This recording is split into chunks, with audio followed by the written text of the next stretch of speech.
এমন এক টাইমে এই জায়গায় সমবেত হওয়ার তৌফিক দান করেছেন, যেই মুহূর্তে গোটা পৃথিবীর মানচিত্রের ইতিহাস যদি আপনি আমি পর্যালোচনা করি তাহলে দেখতে পারবো একদল ইসলাম বিদ্বেষী শক্তি ইসলাম এবং মুসলমানকে কলুষিত করার জন্য জাতীয় এবং আন্তর্জাতিক ভাবে চতুর্মুখী ষড়যন্ত্র চালিয়ে যাচ্ছে। আরো আসতে কন এই গানে যারা আছে এই যে পোলাবান হয়তো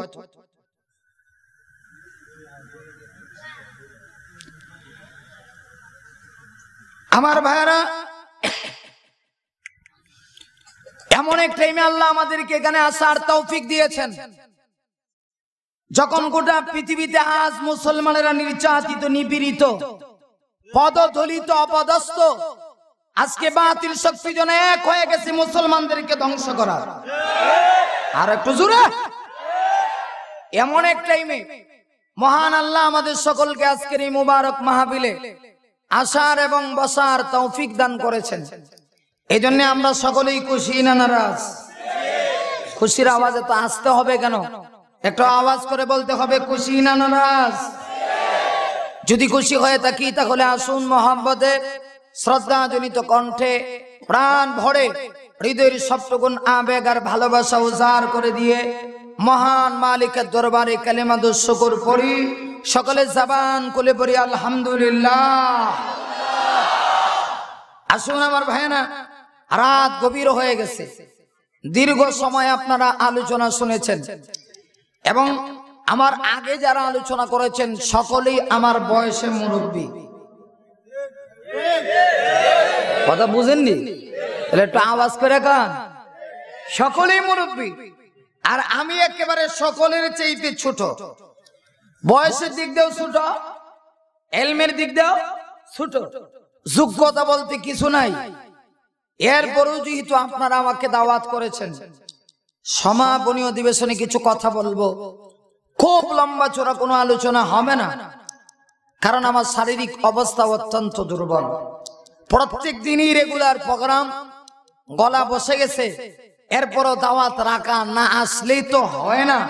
দাওয়াত রাখা না আসলে বক্তার বদনাম আরো বেশি বাড়ে। এই জন্যে খুব লম্বা চূড়া আলোচনা হবে না, একেবারে সংক্ষিপ্ত আকারে কিছু কথা বলবো। তবে শুধু এতটুকু বলতে চাই, আপনাদের পেটে খোদা আছে তো? খোদা বলতে খাওনের খোদা না, ওয়াজের কথা বলেন, আছে তো? না পেট ভরে গেছে? আমাদের দেশে কিন্তু প্রধান বক্তা মানে ডাইল ভাত। কথা কন, ডাইল ভাত মানে খাইলে খান, না খাইলে নেই। তবে আপনারা এরকম না।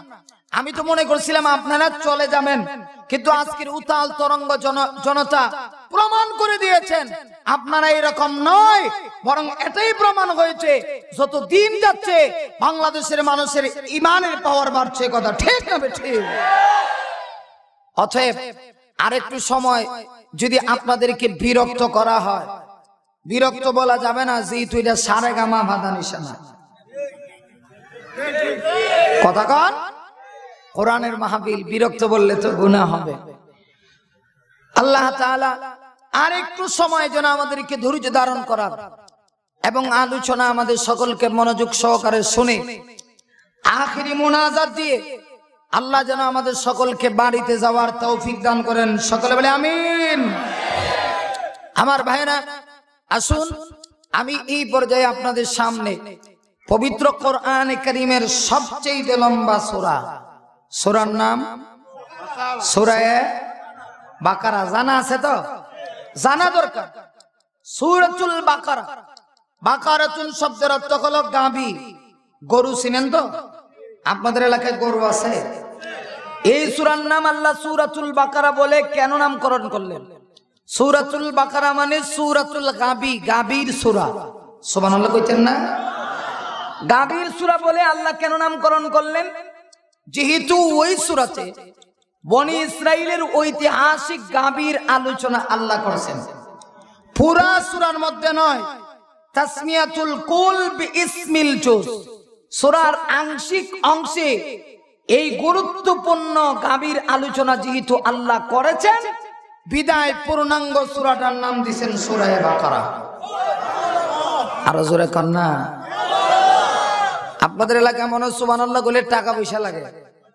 হ্যাঁ, যতটুকু জানতে পারলাম আপনাদের আওয়াজে বোঝা গেছে সুবহানাল্লাহ কইলে মনে হয় টাকা পয়সা লাগে। একটু আওয়াজ করে সকলে বলেন সুবহানাল্লাহ। কারণ আমাদের তো কোনো অস্ত্র শস্ত্র নাই। মুসলমান অস্ত্র শস্ত্রকে বিশ্বাস করে না, বিমান কামানকে বিশ্বাস করে না, মুসলমান সন্ত্রাসীকে বিশ্বাস করে না, মুসলমান হত্যাকে বিশ্বাস করে না, মুসলমান মায়ের খাইতে জানে। কিন্তু এইরকম না যে শুধু মুসলমান মায়ের খেতেই থাকবে। এখন মুসলমানকে সজাগ হতে হবে। যেইভাবে মায়ানমারে মুসলমানের উপরে নির্যাতন চালানো হচ্ছে, মায়ের সামনে নিজের সন্তানকে, নিজের মেয়েকে দর্শন করা হচ্ছে, মায়ের সামনে নিজের মেয়েকে জীবিত অবস্থায় পুঁতে রাখা হচ্ছে, ঠিক সেই মুহূর্তে মুসলমানের অস্ত্রের প্রয়োজন নাই, শুধুমাত্র আল্লাহু আকবারের আওয়াজ আর সুবহানাল্লাহর প্রয়োজন। ঠিক তবে ঠিক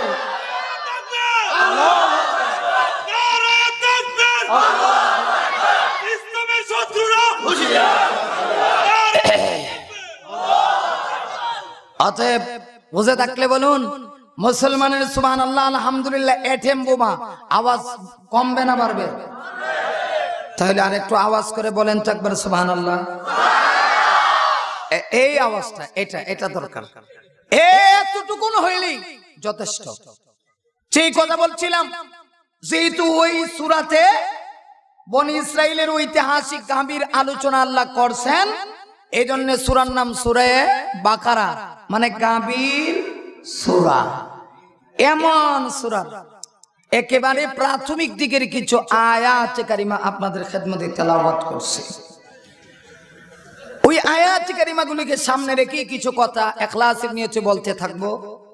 আসুন, আল্লাহ সূরাতুল বাকারার প্রথম আয়াত, সূরা বাকারার প্রথম আয়াতটা কি? আলিফ লাম মিম। এই প্রথম আয়াতে তিনটা হরফ আছে। কয়টা? জোরে তিনটা হরফ। এই তিনটা হরফ কি মুফাসসিরিনে কেরামগণের ভাষায় বলা হয় হরুফে মুকাত্তাআত, মানে বিচ্ছিন্ন অক্ষর। উচ্চারণ করতে গেলে আলাদা আলাদা ভাবে উচ্চারণ করতে হয়। এই তিনটা হরফ দ্বারা আল্লাহ কি উদ্দেশ্য নিয়েছেন মুফাসসিরিনে কেরামগণ তাফসীরি কিতাবের মধ্যে লিখেছেন, আল্লাহু আ'লামু বিমুরাদিহি বিযালিকা।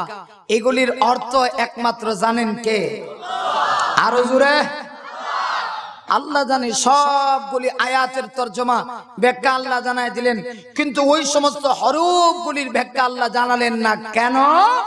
নিশ্চয়ই তার কারণ মুফাসসিরিনে কেরামগণ জবাব দিয়েছে, আল্লাহ তাআলা ওই সমস্ত বেঈমান কাফেরদের সঙ্গে চ্যালেঞ্জ করেছে, ও আরবের বেঈমান কাফেররা, তোমাদের ভাষা আরবি, কোরআনের ভাষাও আরবি, তোমরা আরবি ভাষার বড় বড় সাহিত্যিক, আরবি ভাষার বড় বড় পণ্ডিত, আরবি ভাষার বড় বড় কলামিস্ট, আরবি ভাষা সম্পর্কে তোমাদের ধ্যান ধারণা আছে, অহংকারী করো। যদি ক্ষমতা থাকে ওই সমস্ত হরফ দ্বারা আমি আল্লাহ কি উদ্দেশ্য নিয়েছি তোমরা বলো। কিয়ামত পর্যন্ত তারা বলতে পারে। এগুলো একটা ব্যাখ্যা। তবে মুফাসসিরিনে কেরামগণ মতামত পেশ করেছেন। রাইসুল মুফাসসিরিন হযরত আব্দুল্লাহ ইবনে আব্বাস রাদিয়াল্লাহু তাআলা আনহু, আল্লাহু আকবার বলেন, তিনি একটা রায় পেশ করেছেন। আলিফ দ্বারা আল্লাহকে বোঝানো হয়েছে। সুবহানাল্লাহ কইছেন না? কেন? আল্লাহ লিখতে গেলে সর্বপ্রথম যে অক্ষর আছে সেই অক্ষরের নাম কি? কথা বলেন, জানা দরকার আছে না? আজকের মুসলমান যুবক ছেলেকে যদি বলা হয়, অযুবক বলো তো দেখি কয়েকটা অভিনেতা অভিনেত্রীর নাম, ইল্লা মাশাআল্লাহ অনেক যুবক আছে জবাব দিবে, হুজুর শুধু বাংলাদেশ না ইন্ডিয়া সহ। আর কিন্তু এইটা যদি জিজ্ঞেস করা হয় আল্লাহ লিখতে গেলে সর্বপ্রথম কোন অক্ষর লাগে, অনেক মুসলমান যুবক আছে বোমা মারলেও কইতাত না। আর জোরে কোন আমার আলিফ লাম মিম দ্বারা কি উদ্দেশ্য নেওয়া হয়েছে সঠিক ব্যাখ্যা হলো একমাত্র আল্লাহ জানে। কিন্তু আব্দুল্লাহ ইবনে আব্বাস রাদিয়াল্লাহু আনহু ব্যাখ্যা করেছে আলিফ দ্বারা আল্লাহ কি বোঝানো হয়েছে। কারণ আল্লাহ লিখতে গেলে সর্বপ্রথম যে অক্ষর আছে এই অক্ষরের নাম আলিফ। সুবহানাল্লাহ। আল্লাহ লিখতে গেলে সর্বপ্রথম যে অক্ষর আছে অক্ষরের নাম, এই জন্য আলিফ দ্বারা আল্লাহ। লাম দ্বারা জিবরিল, জিবরিল অথবা ছাপরিল দুটো ভাবে পড়া যায়। জিবরিল লিখতে গেলে সর্বশেষে যে অক্ষর আছে অক্ষরের নাম লাম। জিবরিল অথবা জাবরিল লিখতে গেলে সর্বপ্রথম যে অক্ষর আছে অক্ষরের নাম, সর্বশেষে যে অক্ষর আছে অক্ষরের নাম কি? লাম। আলিফ দ্বারা আল্লাহ, লাম দ্বারা বুঝি মোহাম্মদ, লাম দ্বারা জিবরাইল আলাইহিস সালাতু ওয়াস সালাম, আর মিম দ্বারা মোহাম্মদ। সুবহানাল্লাহ জোরে কোন।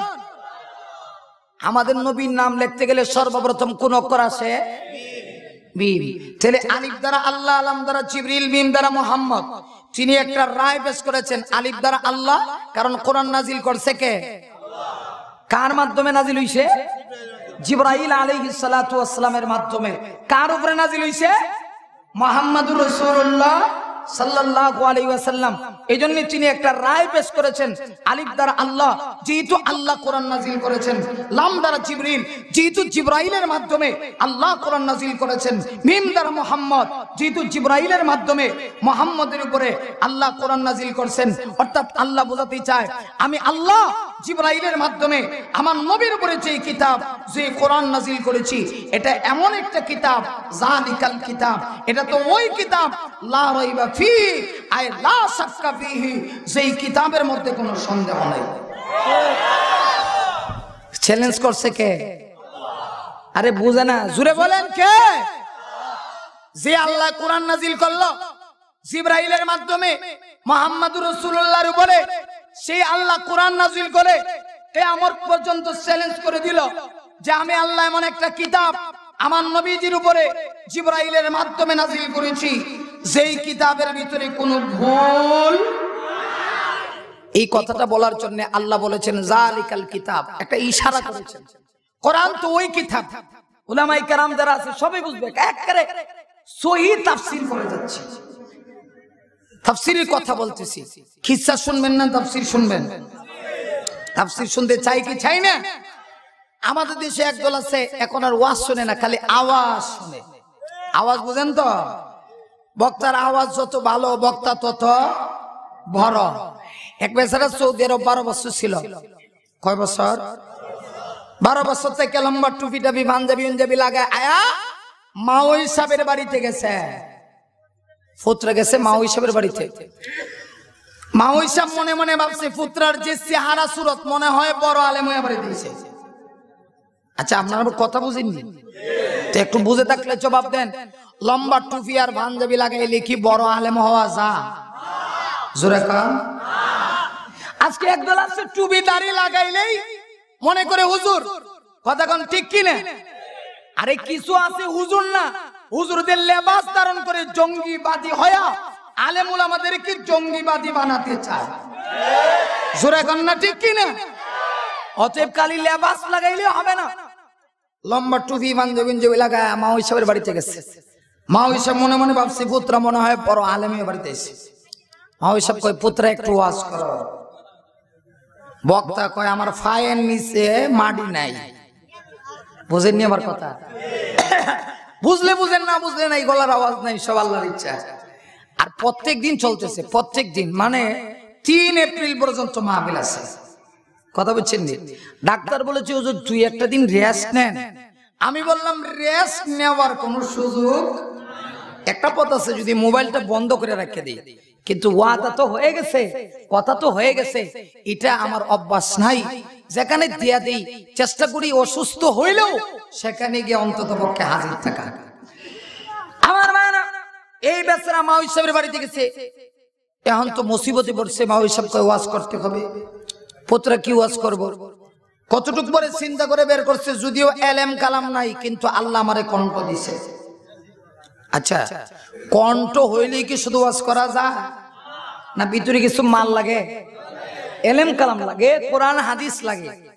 আমার ভাইরা বেচারা চিন্তা করে বের করলো, যদিও এলেম কালাম নাই, কণ্ঠ বলো। কণ্ঠ দিয়ে কি বলবো? কতদূর পরে চিন্তা করে বের করছে, সুদূর সৌদি আরব থেকে বিমানবন্দর কিভাবে আইছে। আপনারা বুঝছেন না? সুদূর সৌদি আরব থেকে বিমানবন্দর পর্যন্ত কিভাবে আইছে, বিমান এয়ারপোর্টে সে কিভাবে ল্যান্ড করলো, সেখান থেকে বাড়িতে আসতে গিয়ে রাস্তার এই পাশে ওই পাশে কি দেখলো আর না দেখলো কণ্ঠ দিয়ে বলবে। এখন পার্টিশন দেওয়া হয়েছে, পর্দা দেওয়া হয়েছে, বক্তা ওয়াজ করতেছে, বিমানবন্দরেতে লামলাম গো মাই কইয়া যখন টান দিছে সব মহিলারা কয় সুবহানাল্লাহ, সব মহিলারা সুবহানাল্লাহ কইছে। একজন মহিলা সুবহানাল্লাহ বলে নাই। যেই মহিলা সুবহানাল্লাহ বলে নাই এই মহিলা ইসলাম সম্পর্কে বড় পারদর্শী ছিল। মহিলা চিন্তা করলো এই বক্তার ওয়াজ শুনে তো সুবহানাল্লাহ বলার কোনো কায়দা নাই, কথা কন না, সুবহানাল্লাহ বলার একটা জায়গা আছে না। আরে ভাই আমার অবস্থা বানালে বুঝাই দিতাম। সুবহানাল্লাহ বলার একটা জায়গা আছে। কোরআন শরীফের মধ্যে একটা সূরা আছে যে সূরার নাম সূরা বনী ইসরাঈল। আল্লাহ এই সূরাতে নবীজির ইসরা সম্পর্কিত আলোচনা করতে গিয়া সুবহান শব্দ আল্লাহ ব্যবহার করেছেন। কেন? নবীজির ইসরা বা মেরাজ, মেরাজের একটা অংশ হলো ইসরা। এটা বড় আশ্চর্যজনক যে একই রাত্রির ভিতরে আল্লাহ তার হাবিবকে 7 আসমান পাড়ি দিয়া সিদরাতুল মুনতাহা পাড়ি দিয়া আরশে আজিমে নিয়ে গেছে, আবার সেখান থেকে ওই রাত্রিতেই গন্তব্যস্থলে ফিরায় দিছে। এই যে আশ্চর্যজনক ঘটনা, কোন মানুষের ব্রেইনে ধরতেও পারে নাও ধরতে পারে, এরপরেও মানতে হবে নবীজির মেরাজ সত্য। কথা কোন ঠিক কিনা? ব্রেইনে না ধরলেও মানতে হবে। এই যে আশ্চর্যজনক ঘটনা আল্লাহ বর্ণনা করলেন, এর শুরুতে আল্লাহ সুবহান শব্দ ব্যবহার করেছে। এতে বোঝা যায় মানুষ কখন সুবহানাল্লাহ কয় যখন কোন আশ্চর্যজনক কোন ঘটনা শুনে। আমার ভাইরা, মহিলা চিন্তা করলে এই বক্তার ওয়াজ শুনে তো সুবহানাল্লাহ বলার কোনো কায়দা নাই। সব মহিলারা সুবহানাল্লাহ কইছে, মহিলা সুবহানাল্লাহ বলে নাই। আশেপাশের মহিলারা কয় মা আমরা সকলেই বক্তার ওয়াজ শুনে সুবহানাল্লাহ বললাম, আপনি যে বললেন না। মহিলা জবাব দেয় আমি তো সুবহানাল্লাহ বলার জায়গা পাই নাই। আচ্ছা আপনারা কেন বললেন? তখন আশেপাশের মহিলারা বলে শোনো আমরা বক্তার ওয়াজ শুনে না আওয়াজ শুনে সুবহানাল্লাহ বলছি। আচ্ছা আওয়াজ শুনে যদি কিয়ামত পর্যন্ত সুবহানাল্লাহ বলেন, আপনারা কি বলেন এই আওয়াজে কোনো ফায়দা হবে? কথা বলেন, বুঝে বলতে হবে সুবহানাল্লাহ। কথা কোন ঠিক কিনা? আমার প্রশ্ন হলো আল্লাহ তাআলা যে কোরআন জিবরাইলের মাধ্যমে নবীর উপরে নাযিল করলো, ওই কোরআনে কোনো ভুল নাই, সন্দেহ নাই। এই কথা বলার আগে আমার আল্লাহ একটা ইশারা করেছে, জালিকাল কিতাব। আল্লাহ বলে কোরআন তো ওই কিতাব, ওই মানে দূরবর্তী দিকে আল্লাহ ইশারা করলেন, অথচ কোরআন তো আমাদের সামনে দেখা যায়, ঠিক কিনা? আমরা তো কোরআন আমাদের সামনে দেখতে পাই। আমরা কোন জিনিস ইশারা করলে দূরে বুঝাইলে ওই বলি। বুঝছেন না আমার প্রশ্নটা? বুঝছেন না? ইশারা দুই প্রকার, ইশারায়ে করিব, ইশারায়ে বাঈদ। একটা নিকটবর্তী ইশারা আর একটা দূরবর্তী ইশারা। যেমন আমার সামনে এই যে আপনাদের ওয়াজের লিফলেটটা আছে, এটা কি কাছে না দূরে? তো এইটা বুঝাইতে গেলে এই এই এই বলবো যে এই লিফলেট, এই মানে এই সামনে।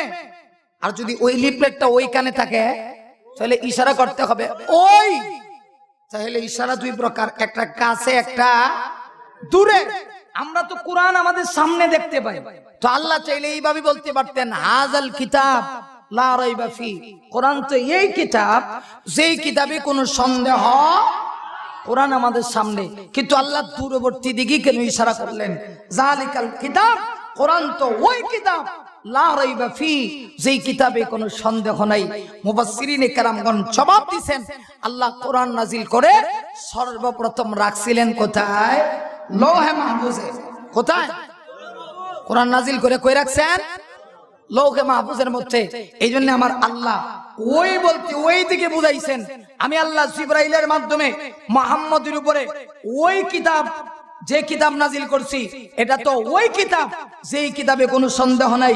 এর অর্থ হলো ওই যে লৌহে মাহফুজের মধ্যে যে কিতাব রাখছিলাম কোরআন নাজিল করে, এটা এমন কোরআন যেই কোরআনের ভিতরে কোনো সন্দেহ। এখন একটা প্রশ্ন, দুনিয়াতে মানুষ বই লেখে, বই লেখার পরে যিনি সম্পাদক থাকে তার একটা বাণী থাকে, তিনি লিখে দেয় ভাই আমি যে বইটা লেখছি IITA আসেনি? আই ছেলেরা আই মেয়েরা ফুল তুলিতে যাই, ফুলের মালা গলায় দিয়া মামার বাড়ি যাই, আসেনি? সামান্য কবিতা, ছোট্ট ছোট্ট কবিতার বই, ওইগুলি লেখার পরে সম্পাদক সাহেব লিখে দেয় এই বইয়ের মধ্যে যদি কোনো ত্রুটি থাকে, ভুল থাকে, অনুগ্রহপূর্বক আমাকে ধরে দিবেন, পুনরায় সংস্কার যখন করব তখন এটাকে আমি শুদ্ধ করে আবার মার্কেটে ছাড়বো। কিন্তু আল্লাহ এমন একটা কিতাব নাজিল করলেন, যেই কিতাবে একটা দুইটা সূরা না, 114 খানা সূরা, যেই কিতাবে একটা দুইটা পারা না, 30 পারা কোরআন, যেই কিতাবে একটা দুইটা আয়াত না, 6666 খানা আয়াত, এমন একটা কোরআন নাজিল করে যে আল্লাহ নাজিল করলেন, ওই আল্লাহ চ্যালেঞ্জ করে বললেন লা রাইবা ফি, কোরআনের ভিতরে কোনো সন্দেহ, কিয়ামত পর্যন্ত কোনো ভুল ধরতে পারবে? অতীতে পারছে, বর্তমানে পারবে? কিন্তু আশ্চর্যের ব্যাপার, আমাদের সমাজে একদল আছে যারা বলে হুজুর ওই ওই যুগের কোরআনের বিধান আর এখন কোনো দরকার নাই। বলে কি বলে না, কি বলে হুজুর এটা তো পুরান একটা গ্রন্থ, পুরান একটা বই, 1450 বছর পূর্বের গ্রন্থ, এখন তো আধুনিক যুগ। আমি বলতে চাই আল্লাহর কসম করে বলি, ডিজিটাল যুগে যদি কোরআনের আইন বাদ দাও, আরে তোমার যুগ এখন ডিজিটাল, তুমি যেখানে আধুনিক, কোরআন সেখানে অত্যাধুনিক। কথা কোন ঠিক কিনা ঠিক? আজকে কোরআন নাজিল হয় নাই, এই সমাজ থেকে যদি ডিজিটাল যুগে কেউ বলে আল্লাহর কোরআনে আইনের কোনো প্রয়োজন নাই, ক্লিয়ার বলে যেতে চাই আল্লাহর পক্ষ থেকে অপেক্ষা করো, ডিজিটাল যুগে কোরআনের আইন বাদ দিবা, আকাশের মালিক তোমার উপরে ডিজিটাল গজব নাজিল করবে। কথা ঠিক কিনা ঠিক? কিন্তু আমরা কেমন মুসলমান, আমরা এখন ডিজিটাল যুগে আসছি, কোরআনের আইন বাদ দিবার চাই, কজুর এগুলা পুরান, এগুলা বাদ চাই। কিন্তু কোরআন কি কোনোদিন পুরান হবে? কোরআনের আইন পুরানো হবে? কিয়ামত পর্যন্ত কোরআনে কেউ ভুল ধরতে পারবে? যে কোরআন আল্লাহ জিবরাইলের মাধ্যমে নবীর উপরে নাজিল করলো, কোরআনে কোনো সন্দেহ নাই। কেন নাজিল করছে? আল্লাহ সূরা বাকারা 2 নম্বর আয়াতের শেষাংশের ভিতরে বলে হুদাল লিল মুত্তাকিন। আল্লাহু আকবার। আমার মহান আল্লাহ কোরআন কেন নাজিল করছে? মহান আল্লাহ বলে আমি আল্লাহ কোরআন নাজিল করেছি মুত্তাকিদের হেদায়েতের জন্য, মুত্তাকিদের পথ প্রদর্শকের জন্য আমি আল্লাহ কোরআনকে নাজিল করেছি। হুদান আয় হাদিন, কোরআন পথ দেখানে ওয়ালা, মুত্তাকিদের জন্য। এখানে একটা প্রশ্ন, অসুবিধা হইতেছে? কোরআনের আয়াত থেকে বলবো, যা হবে কোরআন থেকে, যা বলবো কোথা থেকে বলবো? কোরআন থেকে। আল্লাহ কোরআনের অন্য জায়গায় বললেন হুদাল লিন্নাস, সমস্ত মানব জাতির হেদায়েতের জন্য কোরআন নাজিল করছি। কে বলছে? মানুষের ভিতরে মুসলমান আছে কিনা, ইহুদি আছে কিনা, খ্রিস্টান আছে কিনা, বৌদ্ধ আছে কিনা, সামার আছে কিনা, জজ আছে কিনা, এমপি আছে কিনা, মন্ত্রী আছে কিনা, মিনিস্টার আছে কিনা, প্রেসিডেন্ট আছে কিনা? আল্লাহ না এক আয়াতে বললেন হুদাল লিন্নাস, সমস্ত মানব জাতির হেদায়েতের জন্য কোরআন নাজিল করছি। তাহলে তো তারুজ লেগে গেল, সংঘর্ষ হয়ে গেল। কোরআনের এক আয়াত বলে গোটা জগৎবাসীর হেদায়েতের জন্য কোরআন নাজিল করা হয়েছে, বিশেষ কোন গোষ্ঠী, বিশেষ কোন জাতি, বিশেষ কোন গোত্রের জন্য নয়, গোটা মানব জাতির জন্য কোরআন পথ প্রদর্শক। অথচ আল্লাহ সূরা বাকারা 2 নম্বর আয়াতের শেষাংশের ভিতরে আবার বলতেছে কোরআন সকলকে পথ দেখাবে না, কোরআন সকলকে রাস্তা দেখাবে না, কোরআন সকলকে জান্নাতের পথ দেখাবে না। কাদেরকে দেখাবে? আল্লাহ বলে একমাত্র মুত্তাকিদেরকে পথ দেখাবে। মুত্তাকি কাদেরকে বলা হয়? মুত্তাকি শব্দটা আরবি, এর সহজ বাংলা হলো খোদা বিরু, যে আল্লাহকে ভয় করে। একজন মানুষ মুত্তাকি হবে তখনই ইমামে আজম হযরত আবু হানিফা রাহমাতুল্লাহি আলাইহির মতে যখন জীবনের সর্ব প্রকারের গুনাহ থেকে নিজেকে হেফাজত রাখবে, বুঝতে হবে তার নাম মুত্তাকি। আমাদের সমাজে একদল গাঁজাখোর আছে যারা ফিসা, আর আস্তে গান গাঞ্জা টানে, হুক্কুর হুক্কুর গাঞ্জা টানে, কিন্তু আবার দেখা যায় বেটা বলি ফিসা। কথা কন না? আবার কত ধরনের কলির মাঝে গানো টান মারে, অবস্থা ভালো না, নইলে বহুত কইলাম না আমার বাইরে। তাইলে একদল আছে গাঞ্জা টানে, একদল আছে আবাদত নাই, বন্দেগী নাই। বরং অনেক ক্ষেত্রে দেখা যায় আমাদের বাংলাদেশে একদল পীর আছে, বন্ড পীর। আসলে এরা পীর না, বন্ড। সমাজকে ধ্বংস করার জন্য, কুফরি আকীদার প্রতি মানুষদেরকে উদ্বুদ্ধ করার জন্য এমন কিছু কথা বলে যেগুলি বিশ্বাস করলে ঈমান থাকবে না। যেমন একজনের নাম মিস্টার দেওয়ান বাগী। আরো জোরে, আরো জোরে কান। যেই দেওয়ান বাগী নিজেকে বলে আল্লাহ নাকি তার কাছে দুর্বল, নিজেরে আল্লাহ দাবি করে বইরিছে, আল্লাহ নাকি তার কাছে দুর্বল। শুধু তা না, এই বন্ড দেওয়ান বাগী বলে আল্লাহর রসুলের মেয়ে হযরতে ফাতেমারে নাকি তার কাছে বিবাহ করা হয়েছে। আমরা কেমন দেশে বাস করি?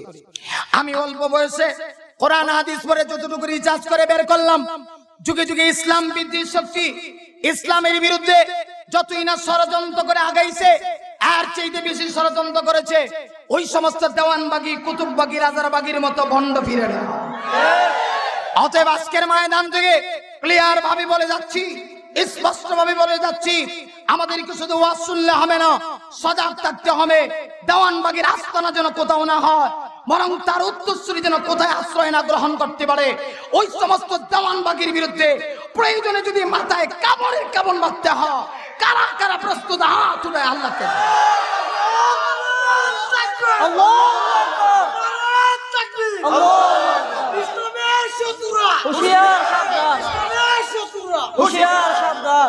আল্লাহ কবুল করুক, সকলে বলে আমিন।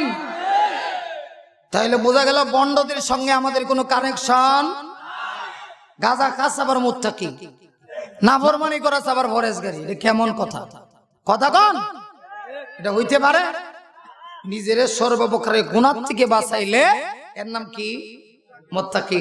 তাহলে প্রশ্ন, আল্লাহ কোরআনের এক আয়াতে বলছে সকলের জন্য কোরআন হেদায়েত স্বরূপ, সকলকে কোরআন রাস্তা দেখাবে, পথ দেখাবে।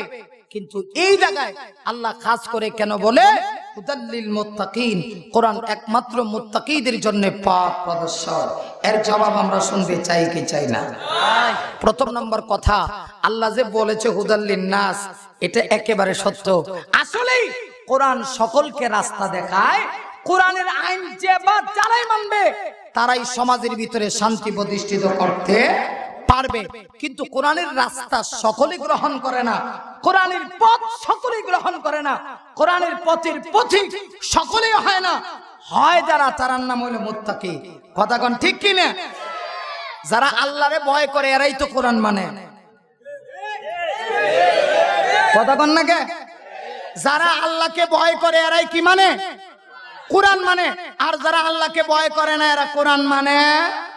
তাহলে বুঝতে হবে যে সমস্ত নাস্তিক্যবাদীরা, নাস্তিকের দলেরা ইহুদি নাসরাদের অনুসরণ করে বলে এই যুগে কোরআনের আইন চলে না, ডিজিটাল যুগে কোরআনের বিপ্লবের প্রয়োজন নাই। বুঝতে হবে ওদের গায়ে, ওদের মাংসে, ওদের রক্তে ইহুদিদের রক্তের সঙ্গে কানেকশন আছে। কথা ঠিক না? ঠিক। বাংলার মানুষ এখন বুঝে না, এরকম না, সব বুঝে।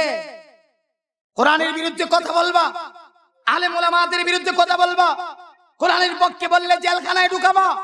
আলেম ওলামারা কোরআনের পক্ষে বলার কারণে জেলে ঢুকাইলে জেলকে আলেম ওলামারা ভয় পায় না, বরং ইতিহাস প্রমাণ করে পয়গম্বরদের যুগ থেকে পয়গম্বররা জেলে ঢুকেছে, আম্বিয়া কেরাম জেলে ঢুকেছে, সাহাবীরা জেলে ঢুকেছে, আলেম ওলামারা জেলে ঢুকবে, ফাঁসির কাস্তে যাবে, জীবন দিবে, আল্লাহর কসম। তথাপি বাতিলের সামনে মাথা নত করবে না। কারা কারা প্রস্তুত? তোরা আল্লাহকে দেখা। আল্লাহ আল্লাহ হুশিয়ার হুশিয়ার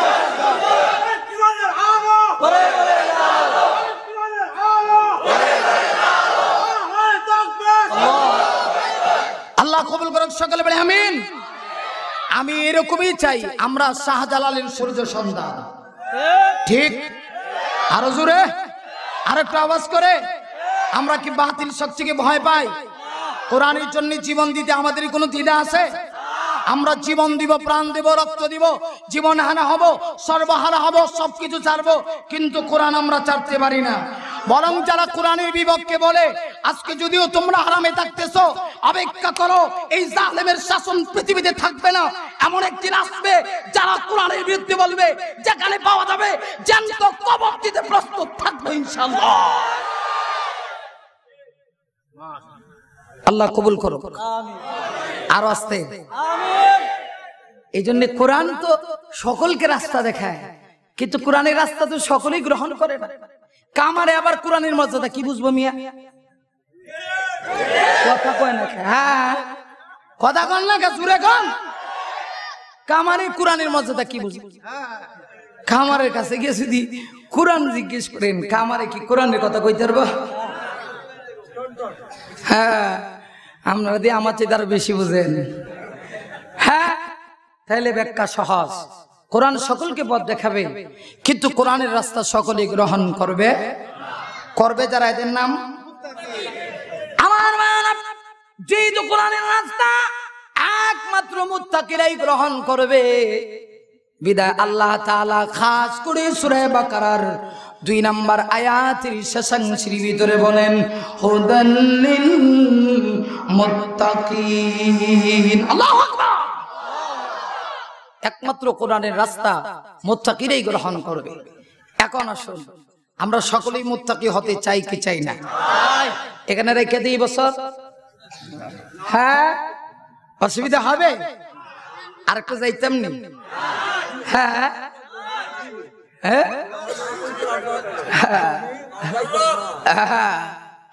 আমি তো ভাবছি আপনার মনে আমার রাখা যাইবেন গা, অসুবিধা হইতে আছে। মাশাআল্লাহ, আল্লাহ আল্লাহ কবুল করে নাও, আজকের বসাকে কবুল করো, আরো জোরে। এবার আমরা মুত্তাকি হতে চাই, কোরআনের পথের পথিক হতে হলে মুত্তাকি হতে হবে। এবার মুত্তাকি হতে হলে কয়েকটা গুণ থাকতে হবে, কয়েকটা গুণ থাকতে হবে। কয়েকটা গুণের সমন্বয় যখন আপনার আমার ভিতরে ঘটবে, তখন আমরা মুত্তাকি হব, তখন আমরা কামিয়াবি অর্জন করব। এটা কি আমার কথা? 3 নম্বর আয়াতে আল্লাহ তাআলা ফরমান, মুত্তাকি কারা? এদের পরিচয় আল্লাযীনা ইউমিনুনা বিল গায়ব। প্রথম নাম্বার, যারা ঈমান আনবে গায়বের উপরে, অদৃশ্যের উপরে।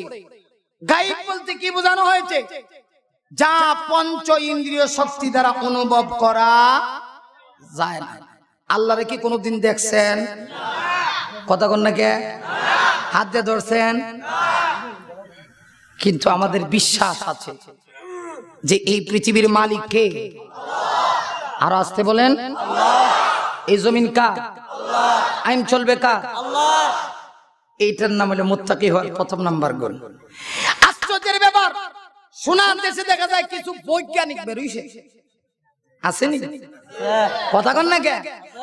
আমি জোয়ান মানুষ, সব একেবারে যুগোপযোগী কথা কব। তাফসীর হবে কোরআন হাদিস ভিত্তিক এবং সমাজের সাথে মিল করে। কথা কন। আমাদের দেশে কিছু বৈজ্ঞানিক আছে, বৈজ্ঞানিক বিজ্ঞান আবিষ্কার করে লিখে বেড়া, হেলিকপ্টার আবিষ্কার করছে, ইন্টারনেট আবিষ্কার করছে, ওয়েবসাইট আবিষ্কার করছে, কিন্তু আশ্চর্যের ব্যাপার এত কিছু তার ব্রেইনে ধরলো। এই ব্রেইন দিল কে? আল্লাহ। কিন্তু এত কিছু তার যে ব্রেইন ওয়ালা মালিক যিনি দিল তার এই ব্রেইন, সে আল্লাহকে চিনে না। অবশেষে সে ইংরেজিতে বলে দেয়ার ইজ নো গড। আসেনি? কি কয়? আল্লাহ বলতে কিছু নাই। আমি বলি আর মাথায় গোবর ছাড়া কিছু নাই। কথা কন না কা? এইগুলি বললে আমরা হুজুর যারা ছেড়ে রাখো, হুজুররা বুঝে না। আমার যুক্তিতে ধরে না, হুজুররা বুঝতো না কেন? কারণ হুজুররা তো খাইতে কম খানা। আর হুজুরা কম, হুজুররা কি মেয়ে খাইতে কম খা মিয়া? হ্যাঁ, এই বছর মোটামুটি 360টার কাছাকাছি প্রোগ্রাম নিচ্ছি। যদি 360টা প্রোগ্রাম নিয়ে থাকি, প্রত্যেকটা প্রোগ্রামের পিছিয়ে একটা করে মুরগি আছে। আর পিছনের বাইরে কও না কেন, জোরে কম। 360টা মুরগি আছে। মাঝে মধ্যে যে গরুর গোশত নাই, মাঝে মধ্যে আবার শিং মাছও আছে, কথা কর, আবার মাঝে মধ্যে দুধ কলাও আছে, আছে কি না? আমার যুক্তিতে ধরে না তো। আমার মতো সাধারণ হুজুর যদি বছরে 360টা মুরগি খায়, আর যারা ফার্স্ট ক্লাসের হুজুর আছে এরা খাওয়ান কদ্দুর, তেলে যেই বেটা বছরে 360টা মুরগি খায় এই বেটা বুঝে না। আর তোমার মাথায় টেনশন করতে করতে মাথার চুল নাই, তুমি কি বুঝবা? হুজুররা বুঝে না। আমাদের বাংলাদেশে একজন বুজুর্গ ছিলেন, কইতাম নি? হ্যাঁ, কই এটা কিশোরগঞ্জের ভাষা। আল্লাহু আকবার, কত জাতের ভাষা আল্লাহ দিছে। এই লোক কিশোরগঞ্জের ভাষা। চিটাগাং গেলে দেখবেন কোন ভাষা কয় আপনি নিজে বুঝতেন না, ফার্সি ভাষা কয়, লাগে যে ফার্সি কয়। বর্দা গম আসেননি, ঠিক নেই? বর্দা গম আসেননি মানে বড় ভাই ভালো আসেননি। এটা যদি একটু সিলেট অঞ্চলে গিয়া কয় বর্দা গম আসেননি, লোকেরা কবে ভাই আল্লাহর রাস্তায় তার ভাই ধরি। আমরা দেশে গম নাই, আডাও নাই, কথা কর না কেন? আচ্ছা, এই তো চিটাগাঙ্গের ভাষা। আপনি যদি একটু ঢাকায় যান, ঢাকা গেলে দেখবেন বাপের পোলারে বাপে হালা ডাকতে আছে। এরা সব কথা হালা হালা, আবে হালা, খাঙ্কে হালা, নাটকে হালা। এটা গালি না, এটা ওদের ভাষা। বাপের ছেলের নিয়ে মাদ্রাসায় ভর্তি করতে আছে, ছেলেটা দুষ্ট, দুষ্ট বুঝেন তো, একটু শয়তান মার্কা, ফাজি, দুষ্টামি করে। বাপে নিয়া বলতে আছে, হুজুর পোলা হালার জ্বালায় শান্তি পাইবার লাগছি না, ওই সিনি কারবার। আচ্ছা, রাত বেশি হয়েছে না, যদি মেডিসিন না দেয় আপনারা থাকবেন নি? আলহামদুলিল্লাহ, আল্লাহ আমারও যত জায়গায় প্রধান বক্তা বানায় মানুষ উঠে না। এক নম্বর কারণ আল্লাহরই একটা ক্যারেশমা আছে, কথা কোন ঠিক না? নিবার চাই না, জুড়ে যা পরিমাণ হারায় দেয়। আমি কই ভাই আমার ছোট মানুষ, একটু দ্বিতীয় বক্তা রাখেন। না না না, প্রধান বক্তা।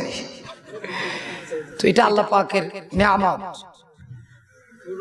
আমার ভাইরা, ও চাচা কি কইতে আছে? নিষ্পাপী। যাই হোক, আল্লাহ কবুল করো, আমিন। আল্লাহ যেন আমারে গুনাহ থেকে মুক্ত করে। আচ্ছা ভাই, মানুষ যদি গুনাহ করে আল্লাহ মাফ করতে পারে না? চাচার মনের আশা আল্লাহ পূর্ণ করুক, সকলে বলে আমিন। বাপে কয় পোলা আলাদা আলাদা শান্তি পাইবে লাগছি না, কয়নি? কদ্দুর পরে ছেলে আবার উস্তাদের কইতেছে, উস্তাদ আব্বা হালা যা করছে না, ওইসিনি সমান সমান। বাপেডায় ফুলারে আলা, ফুলাডায় বাপরে আলা। আচ্ছা, এটা তো ঢাকার কুট্টি ভাষা। একটু ময়মনসিং সাইডে গিয়ে দেখেন, হায় রে ভাষা, হায় হায় কত নিয়ামত। এটা ক্রিটিসাইজ করতেছি না, ভাষা দিছেন কে? আরো জোরে বলেন। আল্লাহর পরিচয় হাসিল করার জন্য ওয়াক্তিলাফ আলসিনাতিকুম, আল্লাহ কয় ভাষার মধ্যে ইখতিলাফ দিছি, তুই যেন এটা চিন্তা করে বের করস। একই বাবার সন্তান, এরপরেও দেখা যায় একই বাবার সন্তান হওয়ার পরে ভাষাতে কত মতানৈক্য। আমাদের এই পৃথিবীতে প্রায় 2500 উপরে ভাষা আছে। শুধু ছোট্ট একটা বাংলাদেশ, ম্যাপে গেলে বাংলাদেশের ম্যাপে, পৃথিবীর ম্যাপে বাংলাদেশটা যেন দেখাই যায় না, একারে কোণাত করে রয়েছে। এখন ঠিক কিনা? কিন্তু এই দেশে দেখা যায় প্রতি 3 মাইল দূর দূর ভাষার ব্যবধান। আপনাদের এই লোহাজুরি কিশোরগঞ্জ থেকে একটু কৈত্রেদি বাজারে গিয়ে দেখেন, এই ভাষার ভাষা মিলে না, একটু একটু বেশ কম আছে। কৈত্রেদি থেকে একটু ভৈরব যান, ভৈরব গেলে দেখবেন আর একটু বেশ কম।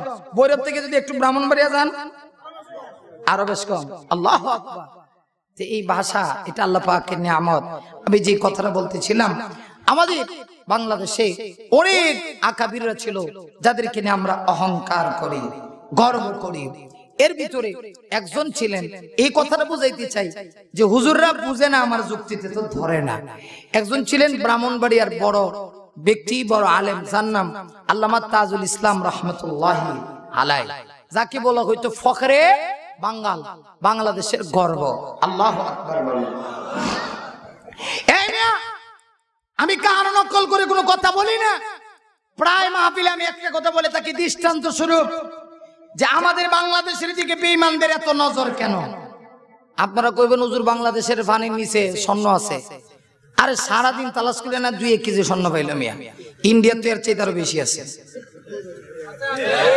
বুঝাই পারি না। বুঝছেন আমার কথাটা? বাংলাদেশের দিকে এই কারণে নজর না, নজর হওয়ার কারণ আছে, সম্পদের কারণে নয়। ইহুদি এবং নাস্তিকেরা জানে বাংলাদেশ ছোট্ট দেশ, কিন্তু এদেশে অনেক আলেম ওলামার জন্মকর্ম। কথা কন, এটা এশিয়া উপমহাদেশের দ্বিতীয় বৃহত্তম মুসলিম রাষ্ট্র, ঠিক কি না? আমার সোনার বাংলাদেশের অনেক গর্ব আছে, অনেক গর্ব আছে। দৃষ্টান্ত দিয়ে বলি, আমাদের বাংলাদেশে 3টা সাকিব আছে, আসেনি? এক সাকিব বিশ্ববিখ্যাত অলরাউন্ডার, আসেনি? মাঠে যখন খেলায় নামে হাঁকা হাঁকি আরম্ভ হয়, 6 আর ছক্কা।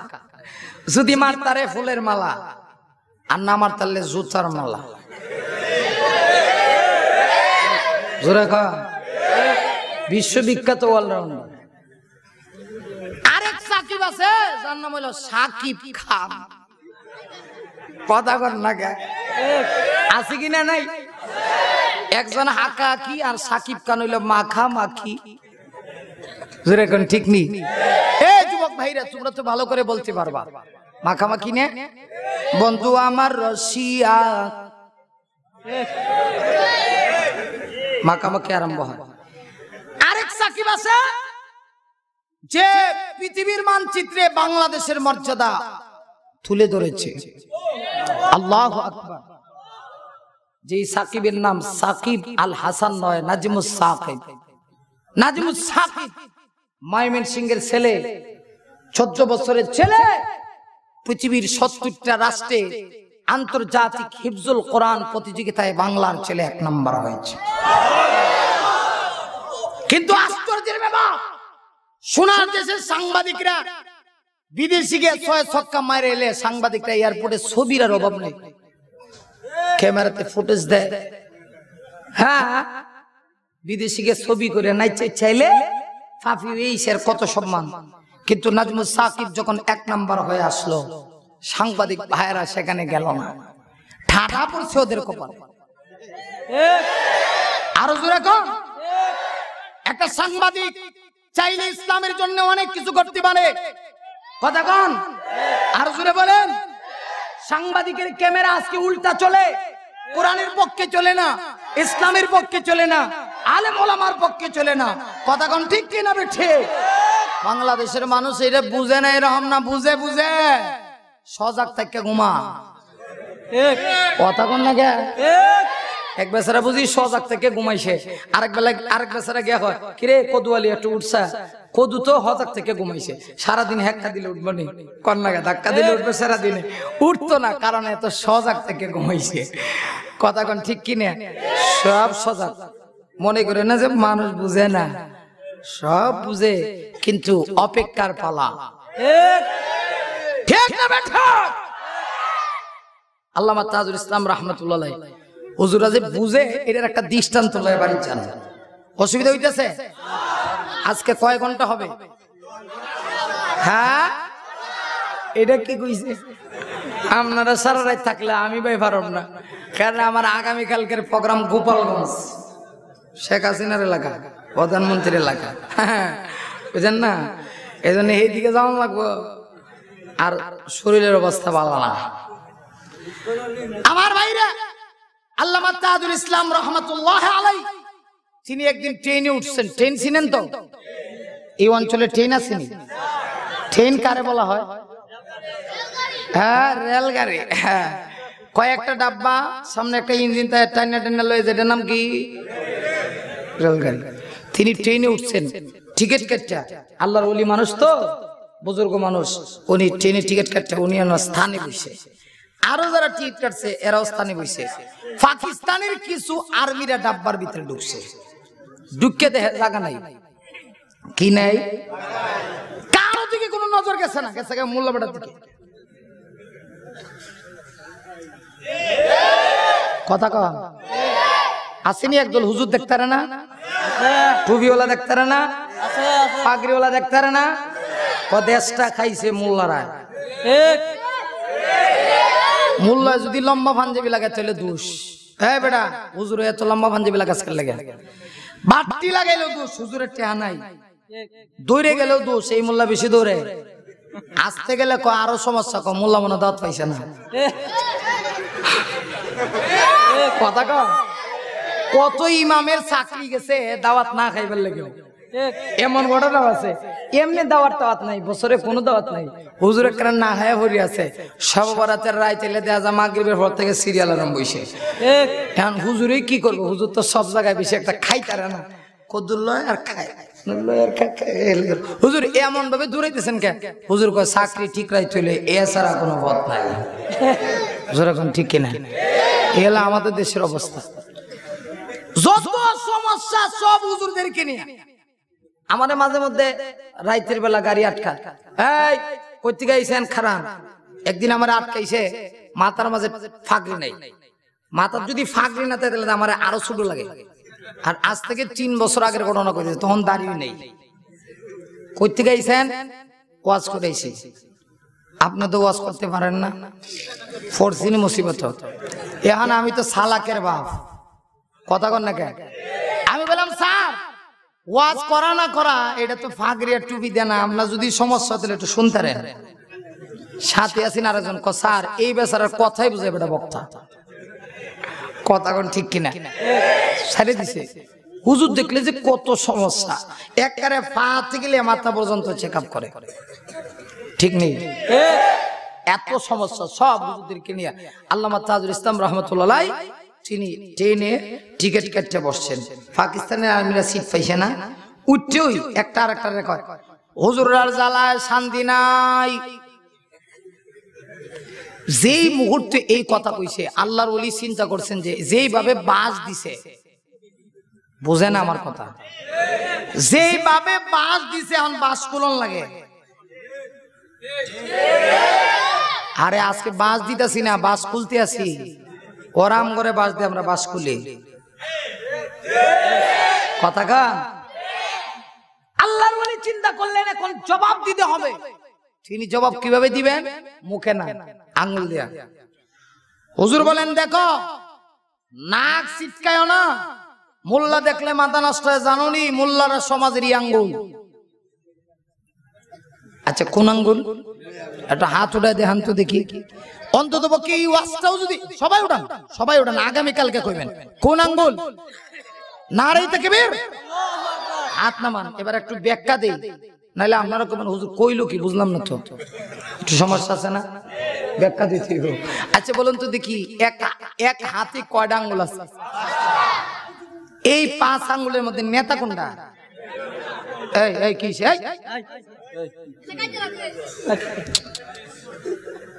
এই বসাই দেন। আর কেউ এই বাবা তোমার মুখ থেকে এটা সরাও, আপনারা মুরব্বী আছেন একটু দেখেন। শয়তান এদেরকে বেশি আঘাত করে, বুঝেন না? সবসময় লাগে আছে। আর মাহফিল এত বড় মাহফিল, এত বিশাল আয়োজন, এখানে সামনে তো মুরব্বীরা বইতো অথবা বুঝনেওয়ালা, কিন্তু আমরা দেশের সিস্টেম উল্টা, ফোলা মানে সামনে বয় যাতে বক্তার ওয়াজে সমস্যা হয়। কথা কোন ঠিক কি না? ফখরে বাঙ্গাল আল্লামা তাজুল ইসলাম বলেন ডাক কইরো না, দৃষ্টান্ত দিয়ে বুঝাইছি। এখন তো রাগ আরো বাড়ছে। আগে আছেন 100 and 144। হুজুর এইটা কি কইলেন? কারণ আমাদের দেশে যদি এই আঙ্গুল দেখায় এর অর্থ হলো আমি তোমারে কেয়ার করি না, মানে তোমার আমার কাছে কোনো মূল্য নাই। কিন্তু বিমানে উঠলে দেখবেন এইটা থ্যাংক ইউ। আমরা দেশের লেডিসেরা থ্যাংক ইউ। আর বিমান বন্দরে যে কয়েকবার গেছি লাগে যে জাহান নামে ডাকতেছে, আয়া পড়ে যাওয়া।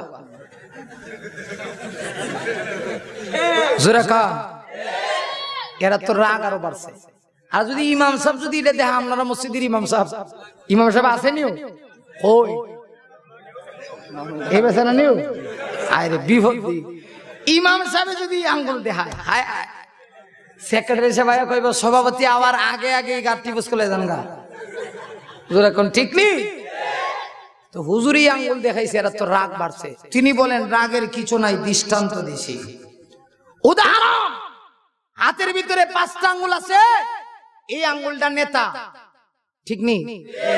নেতা কিভাবে এটার একটা ব্যাখ্যা বোঝায়? আপনারা দেশ মিষ্টি খায়নি, একদল আছে মিষ্টিও খায় না, এমন কিপটার মিষ্টির দোকানে গিয়া সেপ পালা পহেট ভর্তিটা আছে কিন্তু খায় না। আমার ভাইরা তাইলে আল্লাহর ওলি বলেন, দেখো হাতের ভিতরে 5টা আঙ্গুল আছে, এই আঙ্গুলটা এত বড় নেতা, মিষ্টি খাইতে হলে কাঁটা চামচ লাগে, কাঁটা চামচ যদি দরন লাগে এই আঙ্গুল বাদ দিয়ে ধরেন তো দেখি।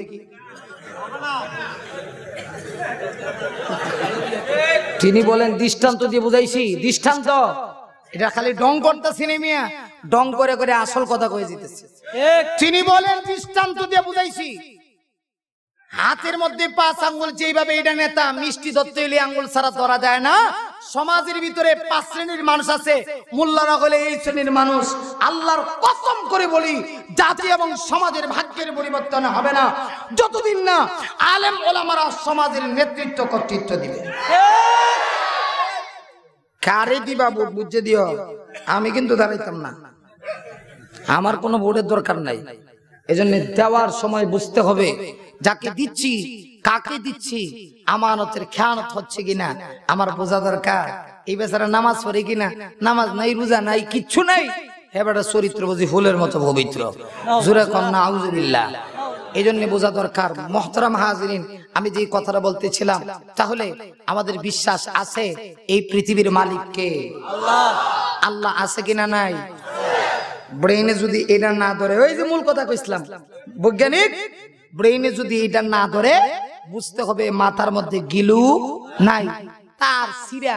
আল্লাহ কয় মুত্তাকি হতে হলে, এবার আসুন মূল কথা, সমসাময়িক প্রেক্ষাপটের উপরে বলছি, রাগ করলেও করা কিচ্ছু নাই, কোরআনের ব্যাখ্যা বোঝানোর জন্য আল্লাহ রাব্বুল আলামিন ফরমান, মুত্তাকি হতে হলে প্রথম নাম্বার গুণ হবে ঈমান বিল গায়ব, অদৃশ্যের প্রতি ঈমান থাকতে হবে। আল্লাহকে দেখি নাই, বিশ্বাস আছে আল্লাহ আছে। জান্নাত দেখি নাই, বিশ্বাস আছে জান্নাত আছে। জাহান্নাম দেখি নাই, বিশ্বাস আছে জাহান্নাম আছে।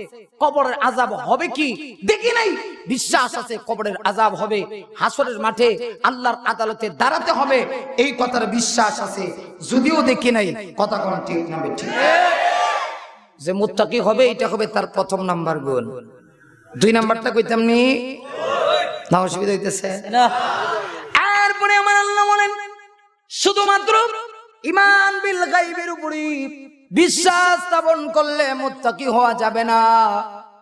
মুত্তাকি হতে হলে 2 নাম্বার গুণটা হলো ওয়ায়ুকিমুনাস সালাহ। মুত্তাকি যে হবে সে নামাজকে কায়েম করবে, নামাজকে প্রতিষ্ঠা করবে। জোরাগণ ঠিক নি? আমার বাবা, সমস্ত কোরআন যদি আপনি আমি তালাশ করি তাহলে দেখতে পারবো আল্লাহ কোরআনের ভিতরে বারবার নামাজ কায়েম করার কথা বলেছে। ওয়াকিমিস সালাহ, নবী বলে দিন আপনার উম্মতের জন্য নামাজ কায়েম করে। কোথাও আল্লাহ এই কথা বলেন নাই নামাজ পড়ো, বরং বারবার বলেছেন নামাজ কায়েম করো, ঠিক কিনা? প্রশ্ন হলো, সমস্ত কোরআনের ভিতরে আমার আল্লাহ বারবার নামাজ কায়েম করার কথা বললেন, নামাজ পড়ার কথা কেন বললেন না? মুফাসসিরিনে কেরামগণ জবাব দিয়েছে, নামাজ পড়া আর নামাজ কায়েম করার ভিতরে একটু বেশ কম আছে। নামাজ কায়েম করার অর্থ হলো তাদিলে আরকানের সহিত দৈনন্দিন 5 ওয়াক্ত নামাজ যথা টাইমে আদায় করার নাম হলো নামাজ কায়েম করা, ঠিক কিনা?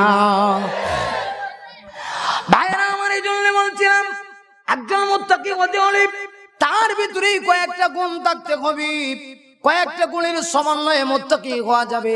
1 নাম্বার, সে অদৃশ্যের প্রতি ঈমান আনবে। 2 নাম্বার, নামাজকে কায়েম করবে। নামাজ কায়েম ছাড়া আল্লাহর কসম কোন মানুষ কখনো মুত্তাকি হতে পারে না, ঠিক কিনা? আজকের মাহফিল দেখি এই ওয়াদা করে নিতে হবে, আমার মাধ্যমে যেন জিন্দেগিতে কোনোদিন নামাজ মিস না হয়, ঠিক কিনা? আমাদের অবস্থা কি? সারা রাত ওয়াজ শুনে ফজরের নামাজটা পড়েনি, জোরে কান, সারা রাত ওয়াজ শুনে, সারা রাত মুত্তাকি হবে ওয়াজ শুনে, ফজরের টাইমে ফজরের নামাজটা পড়ে না। মুত্তাকি হইতে পারবেন? আল্লাহ রাসূল বলেছে মান সাল্লাল বারদাইন দাখালাল জান্নাহ, যে ব্যক্তি ঠান্ডার সময়ের 2 ওয়াক্ত নামাজ আদায় করবে, মুহাদ্দিসিনে কেরামগণ হাদিসের কিতাবে ব্যাখ্যা করেছেন, একটা হলো আসরের নামাজ, এই সময় দিনের সকল চাহিদা মেটানোর পরে এইদিকে একটু দিনের বেলায় একটু আস্তে আস্তে ঠান্ডার সময়টা গনে আছে, আরেকটা হলো ফজরের নামাজ। এই 2 নামাজ মানুষের বেশি ভঙ্গ হয়। এই জন্য রাসূল বলেছে এই 2 ওয়াক্ত নামাজ যে আদায় করবে, আল্লাহর রাসূল বলেন দাখালাল জান্নাহ, আমি নবী সার্টিফিকেট দিলাম ওই লোকটা জান্নাতের ভিতরে প্রবেশ করবে। তাহলে নামাজ ছাড়া কি জান্নাতে যাওয়া যায়? জোরে বলেন। নামাজ মাফের কোন সুযোগ, যদি সুযোগ থাকতো আল্লাহর রাসূলকে আল্লাহ তাআলা নামাজ মাফ করে দিত। প্রিয় নবী সাল্লাল্লাহু আলাইহি ওয়াসাল্লাম যার আগের পিছনের সব গুনাহ মাফ, আল্লাহর নবীজির নামাজটা এমন ছিল। মা আয়েশা সিদ্দিকা রাদিয়াল্লাহু আনহা বলেন, নবীজি আমার সঙ্গে কথা বলতে আছেন, হঠাৎ করে মসজিদে আযান হয়ে গেছে, মুয়াজ্জিন বলেছে আল্লাহু আকবার, আল্লাহু আকবার। রাসূল আর আমাকে চিনতেছেন না, আল্লাহর রাসূলকে, আল্লাহর রাসূল আর আয়েশাকে চিনতেছেন না। আয়েশা বলে, হুজুর আপনি কি আমাকে চিনেন না? আমার নাম তো আয়েশা। রাসূল বলেন, মান আয়েশা? আয়েশা আবার কে? সুবহানাল্লাহ, জোরে কোন।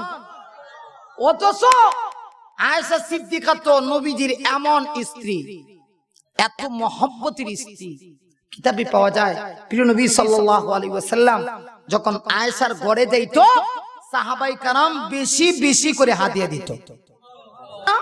হাদিয়া কেন দিত? নবীজির মনটা তখন একটু আনন্দে থাকতো, উৎফুল্ল থাকতো। আমাদের দেশে দেখবেন সতীনের একটা মায়ের আছে,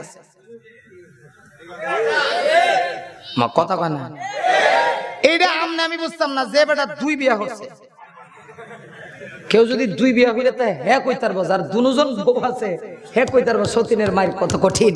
এর মানে নবীজির স্ত্রীদেরকে আল্লাহর কসম হে প্রতিপন্ন করছি না, এটা স্বাভাবিক মানুষ তো, সেই হিসাবে একটু মনের ভিতরে নবীজির অন্যান্য স্ত্রীগণ যারা আছে এদের মনের ভিতরে একটু কষ্ট আসলো যে মা আয়েশা সিদ্দিকা রাদিয়াল্লাহু আনহার ঘরে আল্লাহর রাসূল যখন যায় তখন সাহাবীরা বেশি বেশি করে হাদিয়া তোফা দেয়। এইজন্য সকল স্ত্রীরা মিলে আম্মাজান আয়েশার কাছে গিয়ে একটা প্রস্তাব রাখলো, ওগো আয়েশা আপনি গিয়া আল্লাহ রাসূলের কাছে একটা প্রস্তাব দিবেন, নবী যেন মসজিদে নববীতে ঘোষণা করে দেয়, ও আমার সাহাবীরা তোমরা শুধুমাত্র আয়েশার ঘরে গেলে হাদিয়া তোফা বেশি বেশি করে দাও, আর অন্যান্য স্ত্রীর ঘরে গেলে দাও না, তোমরা অন্যান্য স্ত্রীর ঘরে গেলেও বেশি বেশি করে হাদিয়া তোফা দিও। মা আয়েশা যখন এই কথা আল্লাহ রাসূলের কাছে গিয়ে উপস্থাপন করলেন, আল্লাহ রাসূল সকল স্ত্রীদেরকে ডাইকা একত্রিত করলেন। সুবহানাল্লাহ। আমার আল্লাহ বিশ্বনবী রাহমাতুল লিল আলামিন সকল স্ত্রীদেরকে ডাইকা একত্রিত করে আল্লাহ রাসূল বলেন, ও আমার স্ত্রীরা শোনা, স্ত্রী হিসাবে তোমরা সকলে এক সমান, কিন্তু মর্যাদাগতভাবে তোমাদের মর্যাদা আর আয়েশার মর্যাদায় আকাশ পাতাল ব্যবধান।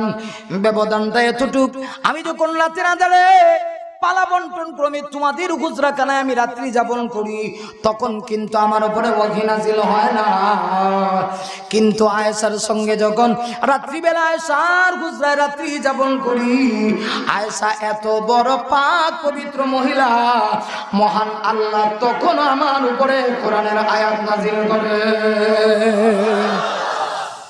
এই জন্য আয়েশার ব্যাপারে কিছু বলে আমাকে কষ্ট দিবা না।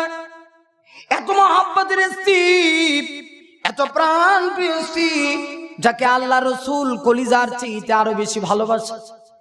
এমনকি হাদিস শরীফের ভিতরে আসছে, জীবনের শেষ মুহূর্তে আল্লাহর রাসূল যখন চিন্তা করলেন আর মনে হয় বেশি দিন বাঁচবো না, রফিক আলা মহান মালিকের সঙ্গে আমার দিদার হয়ে যাবে, দুনিয়ার থেকে আমি বিদায় নিয়ে যাব, আল্লাহর হাবিব বিশ্ব নবীজি তখন সকল স্ত্রীদের কাছ থেকে একটু অনুমতি চাইলেন। ও আমার স্ত্রীরা, তোমরা অনুমতি দিলে, তোমাদের দাবি না থাকলে আমার একটা কথা, আমার আবেদনটা হলো সকলের অধিকার যদি তোমরা দাও, জীবনের শেষ কয়েকটা দিন আমি আয়েশার সঙ্গে আমার জীবনটা কাটাতে চাই। সকল স্ত্রীরা বলে, হুজুর আমাদের কোনো আপত্তি নাই। তাহলে মোহাম্মত কম না বেশি? আল্লাহ রাসূল বলেন, মান আয়েশা? আয়েশা কেডা? সুবহানাল্লাহ, জোরে কান। আজান হয়ে গেছে, আল্লাহ রাসূল বলেন, মান আয়েশা? আয়েশা কে? আমি তো চিনি না। হযরত আয়েশা বলে হুজুর আমি হলাম আবু বকর সিদ্দিকের কন্যা, আবু বকর সিদ্দিকের মেয়ে।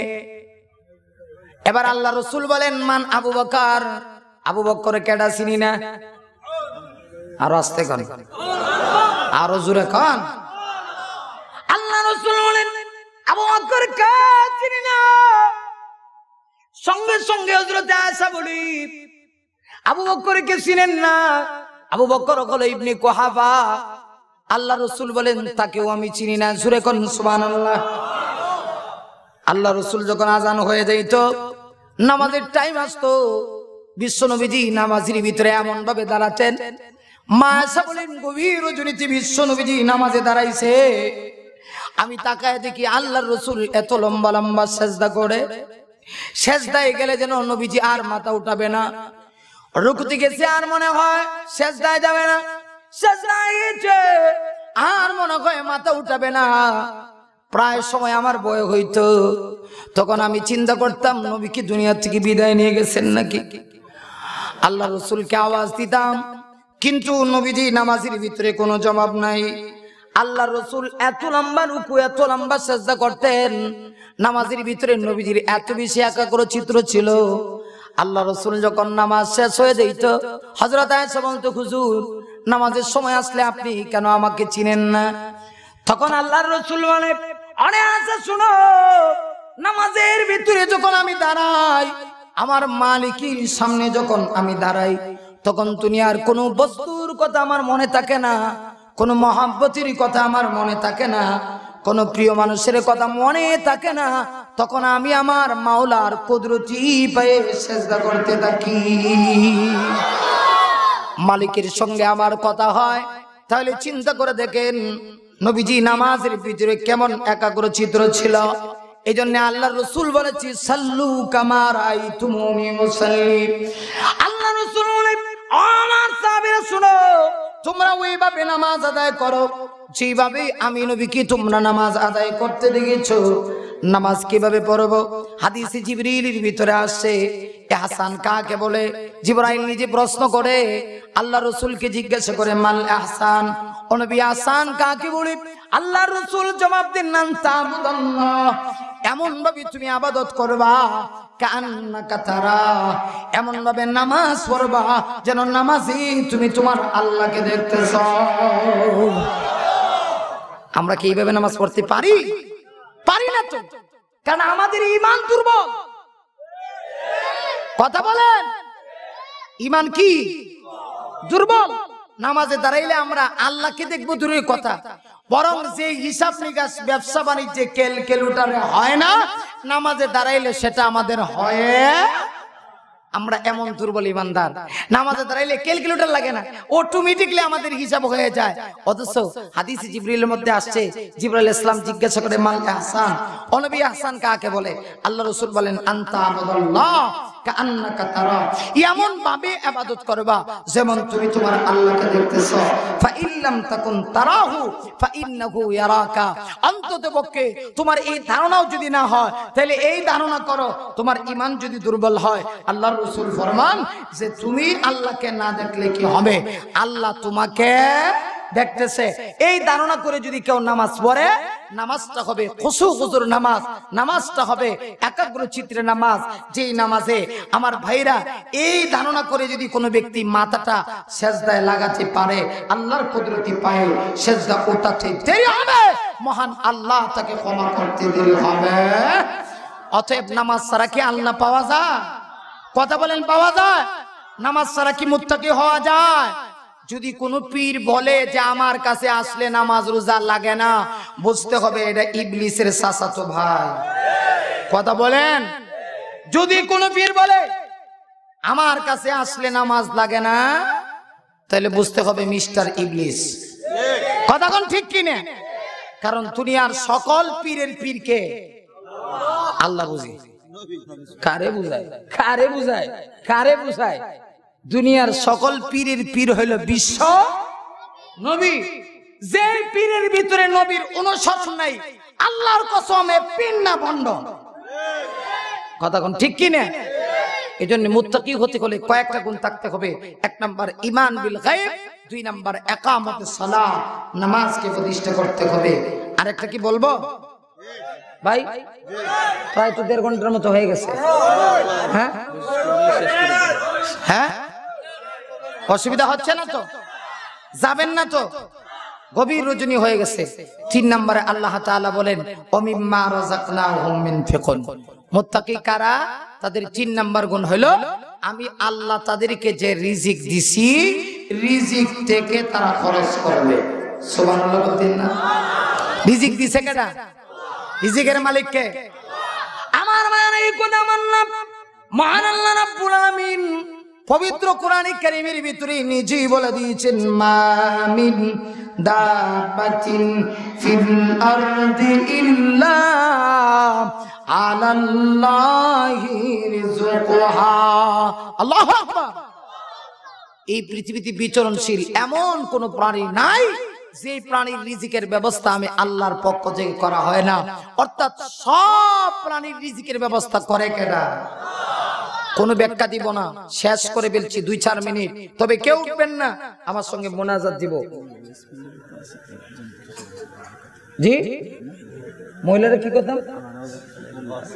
আচ্ছা আচ্ছা, এখন আরম্ভ হইছে, তাহলে একটা মহিলার আওয়াজ ঢুকাই, অসুবিধা হইব?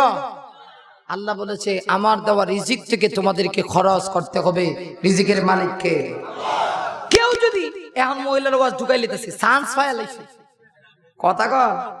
হ্যাঁ, এরাও আশা করছে যে মহিলারা কিছু ঢুকে থাকা, নাইলে আবার আগামীকালকে কইব হুজুর জি সবকিছু কইলো, আমরা পক্ষে দিয়ে কিছু কইলো না, কিছু জুলাই এখন আরম্ভ হোক। আল্লাহর দেওয়া রিজিক থেকে খরচ করতে হবে। রিজিকের মালিক আল্লাহ, দিলেন আল্লাহ, খরচ যদি আল্লাহ রাস্তায় করেন কমবে না বাড়বে? দৃষ্টান্ত এবার মহিলাদের ওয়াজ। দৃষ্টান্তটা কি? হাকিমুল উম্মত আশরাফ আলী থানভী রাহমাতুল্লাহি আলাইহি তার কিতাবের মধ্যে আনছে। নবীজির কলিজার টুকরা মেয়ে যার নাম হলো হযরতে, কথা বলেন। আচ্ছা ভাই একটু আওয়াজ করে বলতে হবে। কলিজার টুকরা মেয়ের নাম ফাতেমা রাদিয়াল্লাহু তাআলা আনহা। ফাতেমার স্বামীর নাম? আকর্ষণীয় একটা ঘটনা বলবো, সকলে শুনেন। ফাতেমা রাদিয়াল্লাহু তাআলা আনহা, আর ফাতেমার স্বামীর নাম হলো আলী। পরিবারটা কেমন ছিল? 3 দিন যাইতো চুলায় আগুন ধরতো না, কিন্তু স্বামী আর স্ত্রীর মধ্যে মিল ছিল কি ছিল না? কদ্দুর আছে না? আমরা দেশের মতো, আমরা দেশে দিয়েই মিল নাই।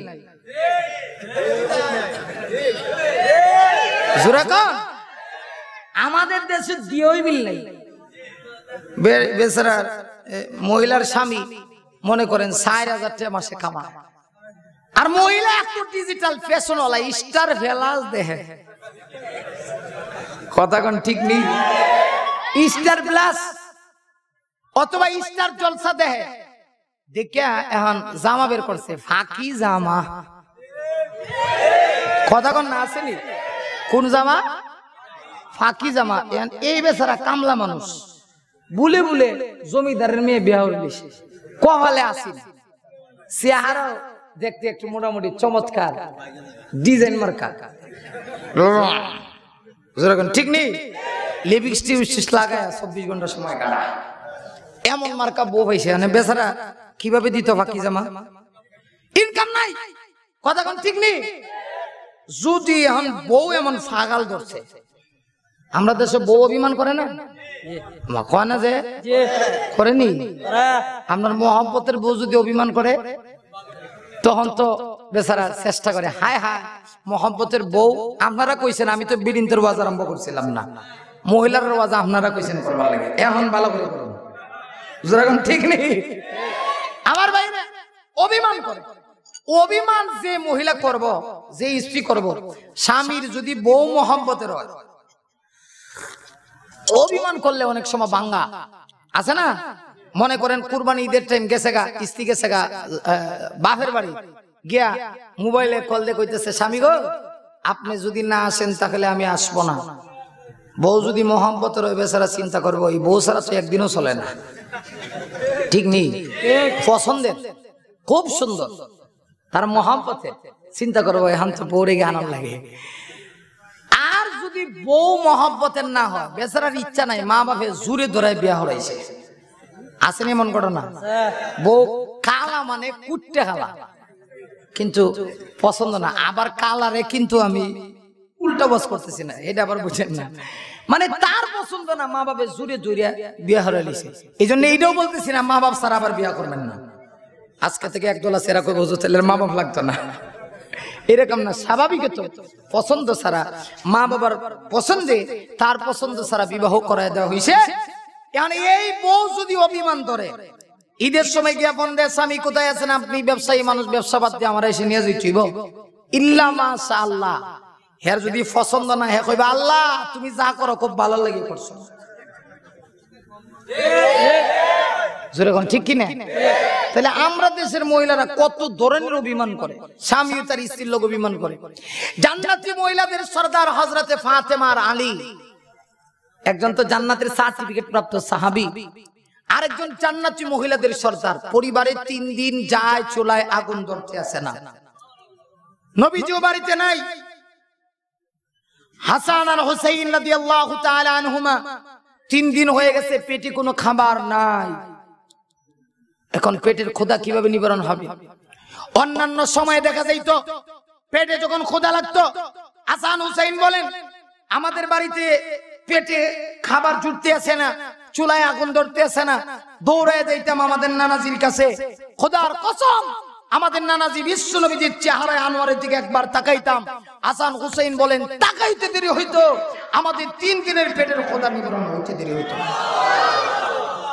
নবীজির চেহারার মধ্যে আমার একটা আলো ছিল, এমন নুরানি চেহারা ছিল। হাসান হুসাইন কয় 3 দিন পর্যন্ত খাইতাম না। নবী চেহারা, নানাজির চেহারার দিকে তাকাইলে পেটের ক্ষুধা যাইতো না। এখন তো নানাজি বাড়িতে নাই, যাইব কো? 3 দিন হয়ে গেছে। মুরব্বী বাবারা, আজকে যদি এক ফোঁটা চোখের পানি এই ওয়াজ শুনে ফেলে দিতে পারেন, আমি গ্যারান্টি দিয়ে বলতে পারি কিয়ামতের কঠিন ময়দানে আপনার জন্য দোজখের আগুন হারাম হয়ে যাবে। দেখেন অবস্থাটা কি, আপনারা বলেছেন তাই বলতেছি। পরিবারের অবস্থা, 3 দিন হয়ে গেছে চুলায় আগুন ধরতেছে না। হযরত আলী ফাতেমাকে ডাইকে কাছে আনছেন। প্রিয়তমা স্ত্রী, কি করা যায় একটু পরামর্শ দাও। আমাদের দেশে 3 দিন পর্যন্ত খাবার দেয় না, বউর কাছে গিয়ে যদি কয় পরামর্শ, কথা কই না কে, অবস্থা কিয়ামত হইব। ইসরাফিল সিংহায় ফু দেওয়ার আগে হে ওই দিলে জোরে কর না, ঠিক কি না? অসুবিধা হইতেছে, অসুবিধা হইতেছে। আমার ইচ্ছা নাই আপনারা আমরা জোরে ধরেছে, আর 1 ঘন্টা না, আর 10-20 মিনিট। আমার ভাইরে, হযরত আলী আর ফাতেমা দেখেন কেমন অবস্থা, দৃশ্যটা কেমন। পরামর্শ করতেছেন। ফাতেমা কিছু আছে করে, গড়ে তো কিছু নাই বাজারে নিয়ে বিক্রি করার মতো, তবে পুরান একটা চাদরের টুকরা আছে। সুবহানাল্লাহর ওয়াস্তে চাদরের একটা টুকরা। স্বামী আলী জিজ্ঞেস করতেছেন ফাতেমা এটা কি বাজারে বিক্রি হবে? হযরত ফাতেমা বলেন একটু চেষ্টা করে দেখতে পারেন, আনুমানিক 6 দিরহাম বিক্রি হতে পারে। সুবহানাল্লাহ। আমার মায়ের লক্ষ্য করে দেখুন কিতাবের ভিতরে আসছে হযরত আলীর সঙ্গে সঙ্গে পুরান চাদরের টুকরাটা বাজারে নিয়ে গেছে। সত্যি সত্যি বাজারে গিয়া 6 দিরহাম দিয়া পুরান চাদরের টুকরাটা আলী বিক্রি করছে। এবার মনটা বড় খুশি, আনন্দ। স্ত্রীর মুখে দুমুঠো ভাত দিতে পারবো, সন্তানগুলোকে দুমুঠো ভাত খাওয়াতে পারবো। হাসান আর হুসাইন রাদিয়াল্লাহু আনহুমার মুখে দুমুঠো ভাত জুটবে, মনে বড় আনন্দ নিয়ে হযরত আলী 6 দিরহাম লয়ে বাড়ির দিকে যাইতে আছে। হযরত আলী মনে বাড়ির দিকে যখন যেতে যাইতে শুরু করলাম, প্রতিমধ্যে রাস্তার মধ্যে আলী গিয়া দেখেন এক ব্যক্তি ভিক্ষুকের সুরত ধরে দাঁড়ায় আছে। আসলে এটা ভিক্ষুক নয়, আকাশের মালিক ফেরেশতা পাঠায় পরীক্ষা করতে চায় আলীর ভিতরে সন্তানের মহব্বত বেশি, স্ত্রীর মহব্বত বেশি না মহান আল্লাহর মহব্বত বেশি। মালিক পরীক্ষা করবার চায়, মালিক দেখতে চায় আলী স্ত্রী এবং সন্তান পায়া আল্লাহকে ভুলে গেছে কিনা। রহমতের ফেরেশতা জিবরাইল রাস্তায় দাঁড়ায় রয়েছে ভিক্ষুকের সুরত ধরে। আমার মা ভিক্ষুকেরা দুই ভাবে ভিক্ষা চায়। একদল ভিক্ষুক আছে কো ভাইজান কিছু দেন, আরেক দল ভিক্ষুক আছে কো ভাই আল্লাহর রাস্তায় কিছু দেন। যে কো ভাইজান কিছু দেন আর যে কয় আল্লাহর রাস্তায় কিছু দেন, দুই কথা এক সমান?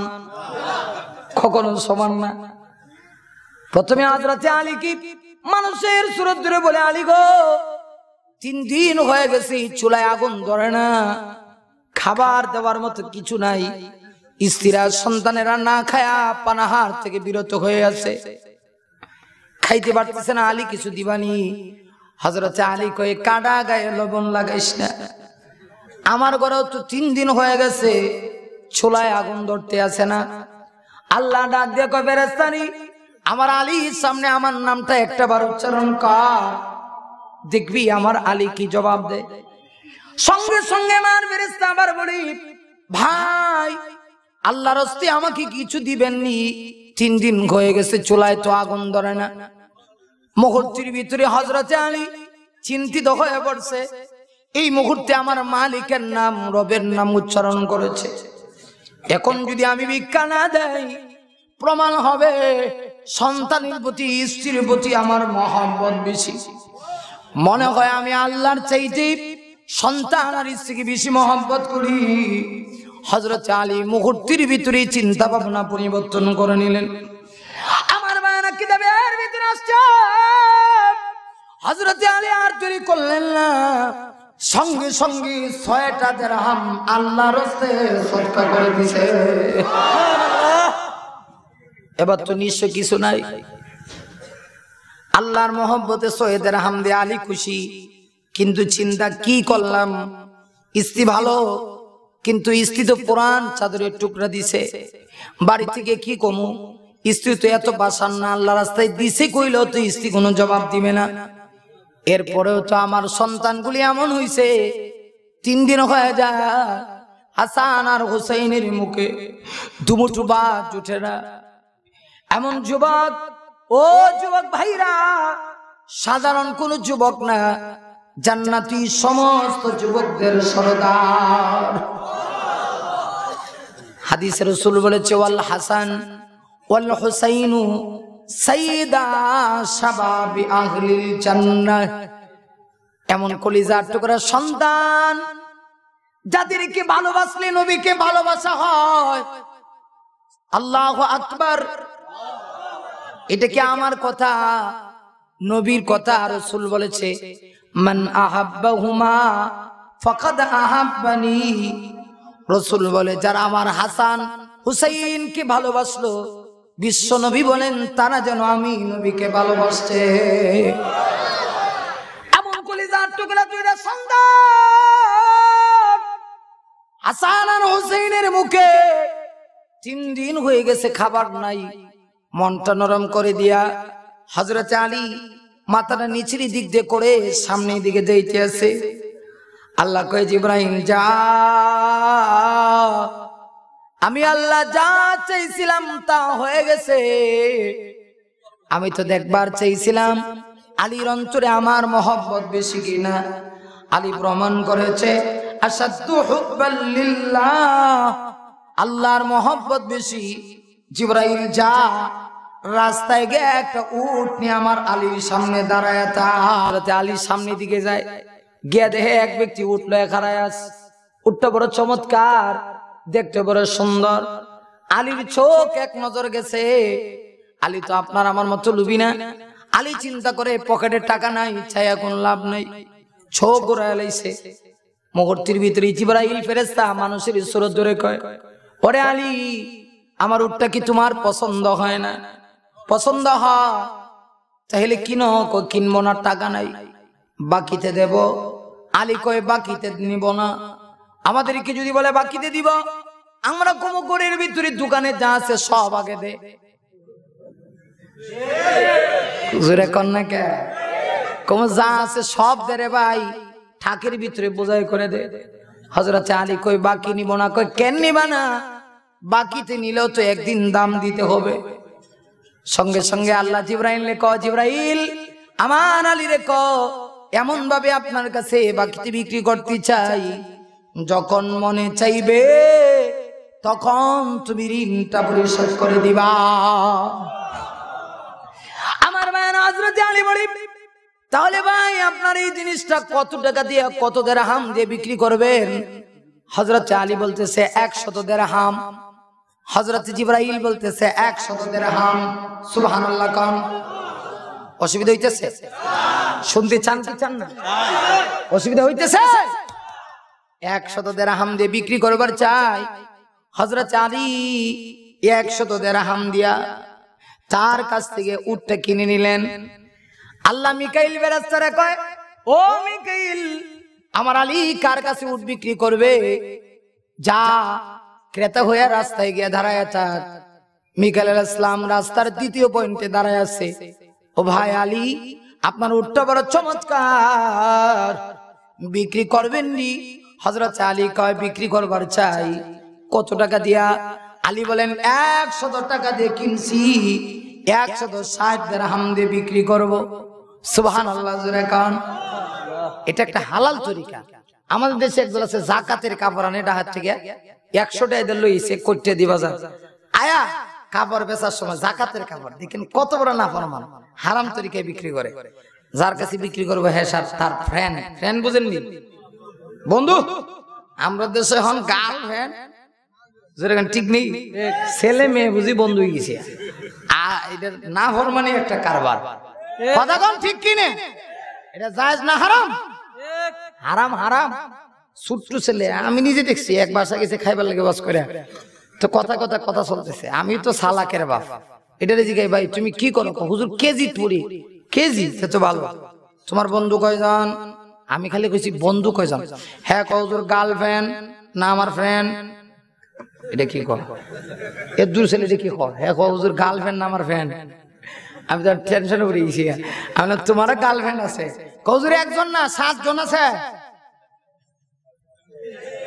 কিভাবে সমাজ নষ্ট হইতেছে দেখছেন নি? আমাদের তো এই অবস্থা। আল্লাহ বন্ধুর কাছে যাকাতের শাড়ি বিক্রি করবো, ঢাকার থেকে 100 টাকা দিয়ে কিনে আনছেন। বন্ধুরা কয়, বন্ধু আল্লাহর কসম করে বলি ঢাকার থেকে 180 টাকা দিয়ে কিনে আনছি। দেখছেন কত বড় মিথ্যাবাদ? মিথ্যাবাদ কিনছে কত দিয়া? কসম করে কয় কত? 180। এখন বন্ধু চিন্তা করে, বন্ধুর যদি 180 টাকা কিনা দেয় কমপক্ষে 5 টাকা লাভ দিতেই না হলে 10 টাকা। বন্ধু তাহলে তুমি 190 টাকা নেও। এই পন্থায় বেচা কেনা করা সম্পূর্ণভাবে হারাম হারাম হারাম। কথা কোন ঠিক কিনে? কিনে আনছেন 100 টাকা, লাভ করতে গিয়ে 200 করেন না, সমস্যা কি ভাই? আমার কিনা 100, বিক্রি করবো 300 ছাড়া হবে না, আমার 200 টাকা লাভ করতে হবে। ওলামায়ে কেরাম ফতোয়া দিছে জায়েজ আছে, আল্লাহ 500 লয়ও সমস্যা নাই। কিন্তু মিথ্যা কথা বলে কসম খায়া সাক্ষী করিয়া এরপরে এমন বিক্রি করা হারাম। আমার ভাইরা, হযরত আলী বলেন কিনছি 100 দিয়া, 100 টাকা 100 দিরহাম, বিক্রি করব 160। মিকাইল আলাইহিস সালাম মানুষের সুরত রেখে আলী দিয়া দাও। 160 দিরহাম দিল। লাভ হইল কয় দিরহাম? 60। আল্লাহ রাস্তায় দিছিল। কথা কয় না? আরে যুগ মিলেন লাগবো মিয়া। আল্লাহ রাস্তায় দিছিল 6 একে, আরে 6 দিছে একে 10। হযরত আলী কিনছে 100 দিরহাম, বিক্রি করছে 160 দিরহাম।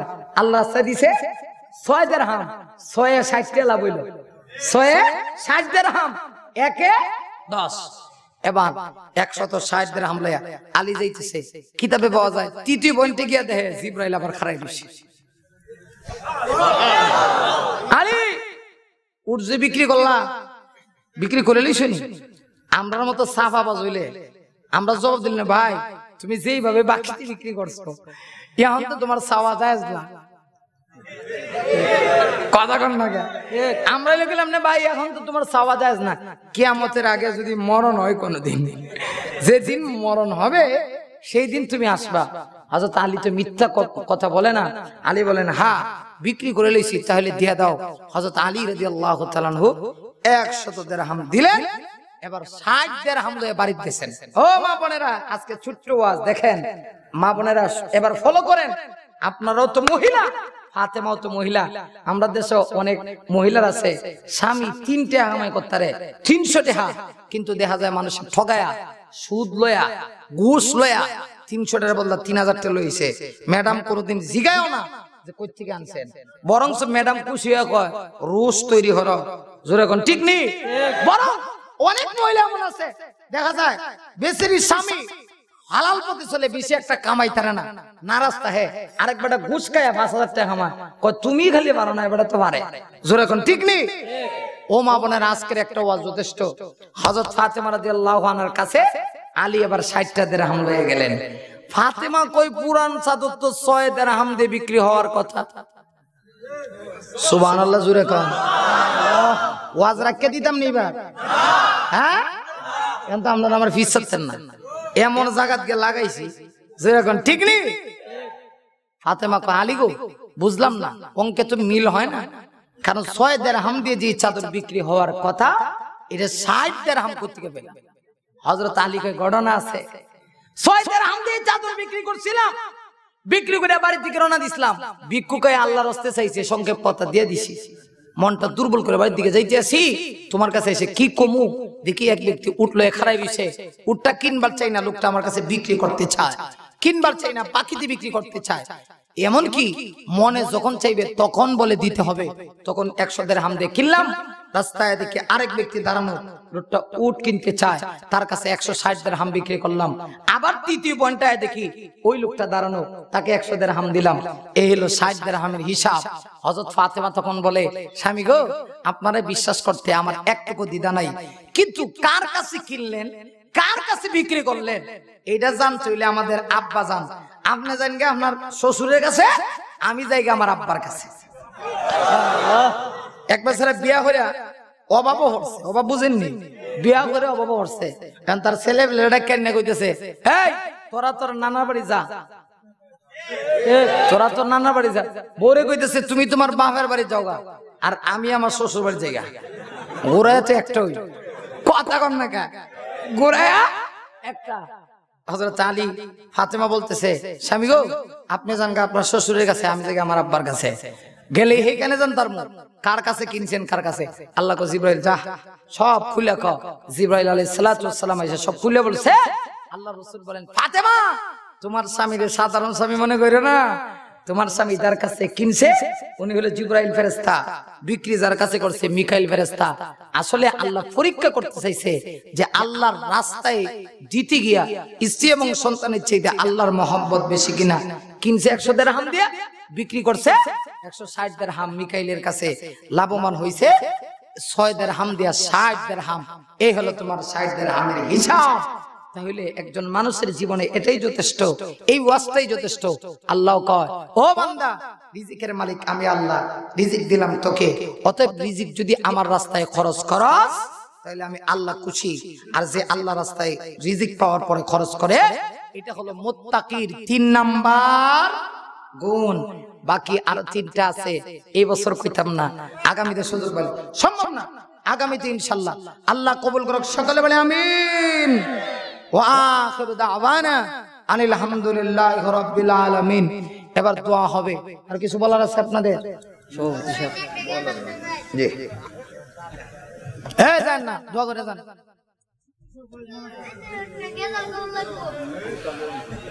সকলে মাশাআল্লাহ।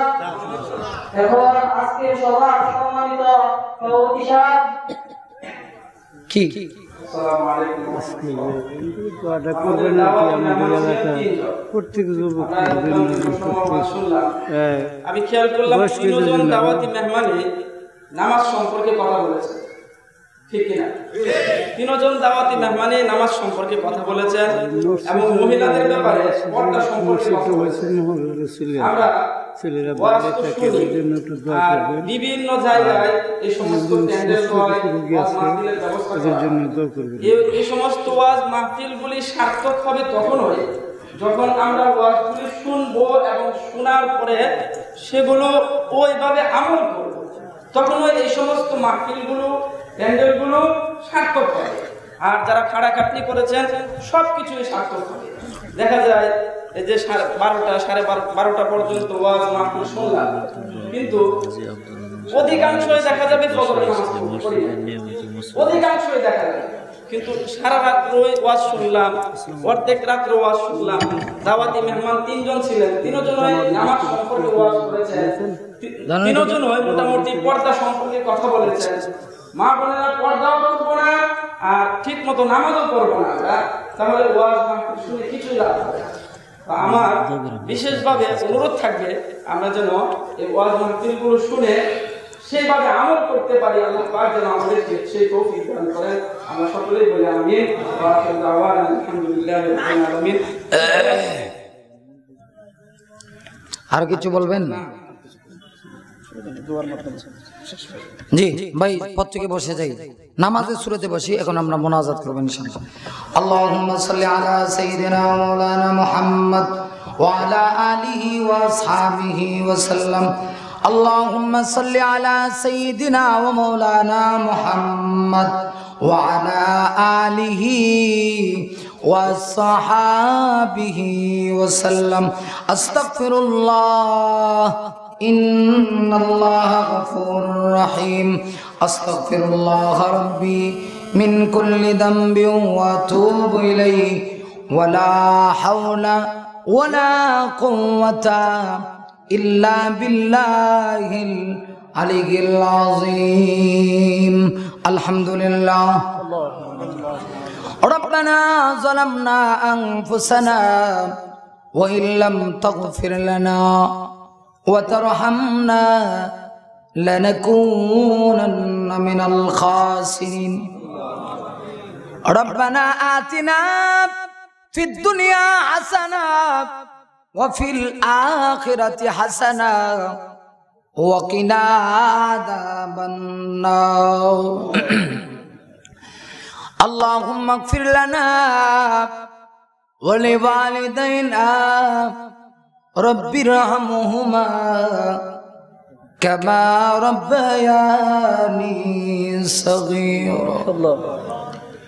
رب ارحمهما كما ربياني صغيرا. رب العالمين আল্লাহ তাআলা গভীর রজনীতে আমি গুনাহগার আল্লাহ, সারা জীবনের গুনার বোঝা মাথায় দিয়া অপরাধীর বেশি কাঙ্গালির বেশি তুমি মুনিবের দরবারে দুহাত কানে উঠাইলাম। আল্লাহ মেহেরবানি করে তুমি আমাদের সকলের জিন্দেগীর গুনাহগুলি মাফ করে দাও রব্বুল আলামিন। খাস করে আজকের এই মাহফিলের যারা আয়োজন করেছি, শোনার জন্য যারা এসেছে, গভীর রজনী পর্যন্ত যারা কোরআনের মাহফিলে মৌমাছির মতো গুনগুন করে কোরআনের আলোচনা শুনেছে, আল্লাহ আমি আমার ভাইগুলোকে খালি হাতে কিভাবে ফেরত দিব? ও মালিক, তুমি ভালো জানো কে কোন নেশা নিয়ে হাত বাড়াইছে। আল্লাহ কে অভাবী তুমি ভালো জানো, তুমি তাদের অভাবকে দূর করে দাও। আল্লাহ কে ঋণগ্রস্ত, আল্লাহ তুমি ভালো জানো তাকে ঋণ পরিশোধ করার তৌফিক দাও। আল্লাহ কারা মুসিবতের ভিতরে আছি, আল্লাহ তুমি তোমার কুদরতি হাত দিয়ে মুসিবত থেকে উদ্ধার করে দাও রব্বুল আলামিন। আল্লাহ আমি গুনাহগারের কাছে অনেক আশা নিয়ে দোয়া চাইছে। আল্লাহ কাহারও কোনো নাম জানি না, অপরিচিত লোক মাবুদ, কিন্তু চেহারার দিকে তাকাইলে বড় মায়া মায়া লাগে। আল্লাহকে কোন আশা নিয়ে হাত বাড়াইছে, তুমি বলতে গেলে মনে না আশাগুলি পূর্ণ করে দাও রব্বুল আলামিন। আল্লাহ আমাদের ভিতরে যারা অসুস্থ তুমি তাদেরকে সেবা করে দাও রব্বুল আলামিন। জীবনের এমন কোন মোনাজাত নাই যে মোনাজাতে একটা দোয়া করি নাই। আল্লাহ জানি না আজকের এই মোনাজাতে যারা আমার সঙ্গে হাত বাড়াইছে, আল্লাহ গো কারনামা আলাই কারনা বাবা, কত সন্তান এমন আছে নিজের হাত নিজের মাকে কাবনের ভিতরে ঢুকাইছে। ও আল্লাহ, কত সন্তান এমন আছে নিজের হাত দিয়া নিজের মা বাবাকে মসজিদের পালকিতে চড়াইছে।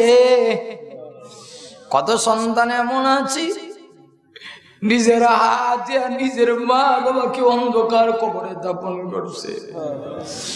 ঘরে গিয়া দেখে সবাই আছে, মায়ের পানের বাটা আছি, কিন্তু মায়ের চেহারা দেখা যায় না। আল্লাহ ওই মা যাদের কবরবাসী হয়ে গেছে গা, জনম দুঃখিনী কলিজা টুকরা ওই আম্মার কবরের আযাব মাফ করে দাও। রব্বুল আলামিন কোরআন হাদিস পড়ে মা বাবার হক সম্পর্কে যা জেনেছি একটুকু আমল করতে পারি নাই।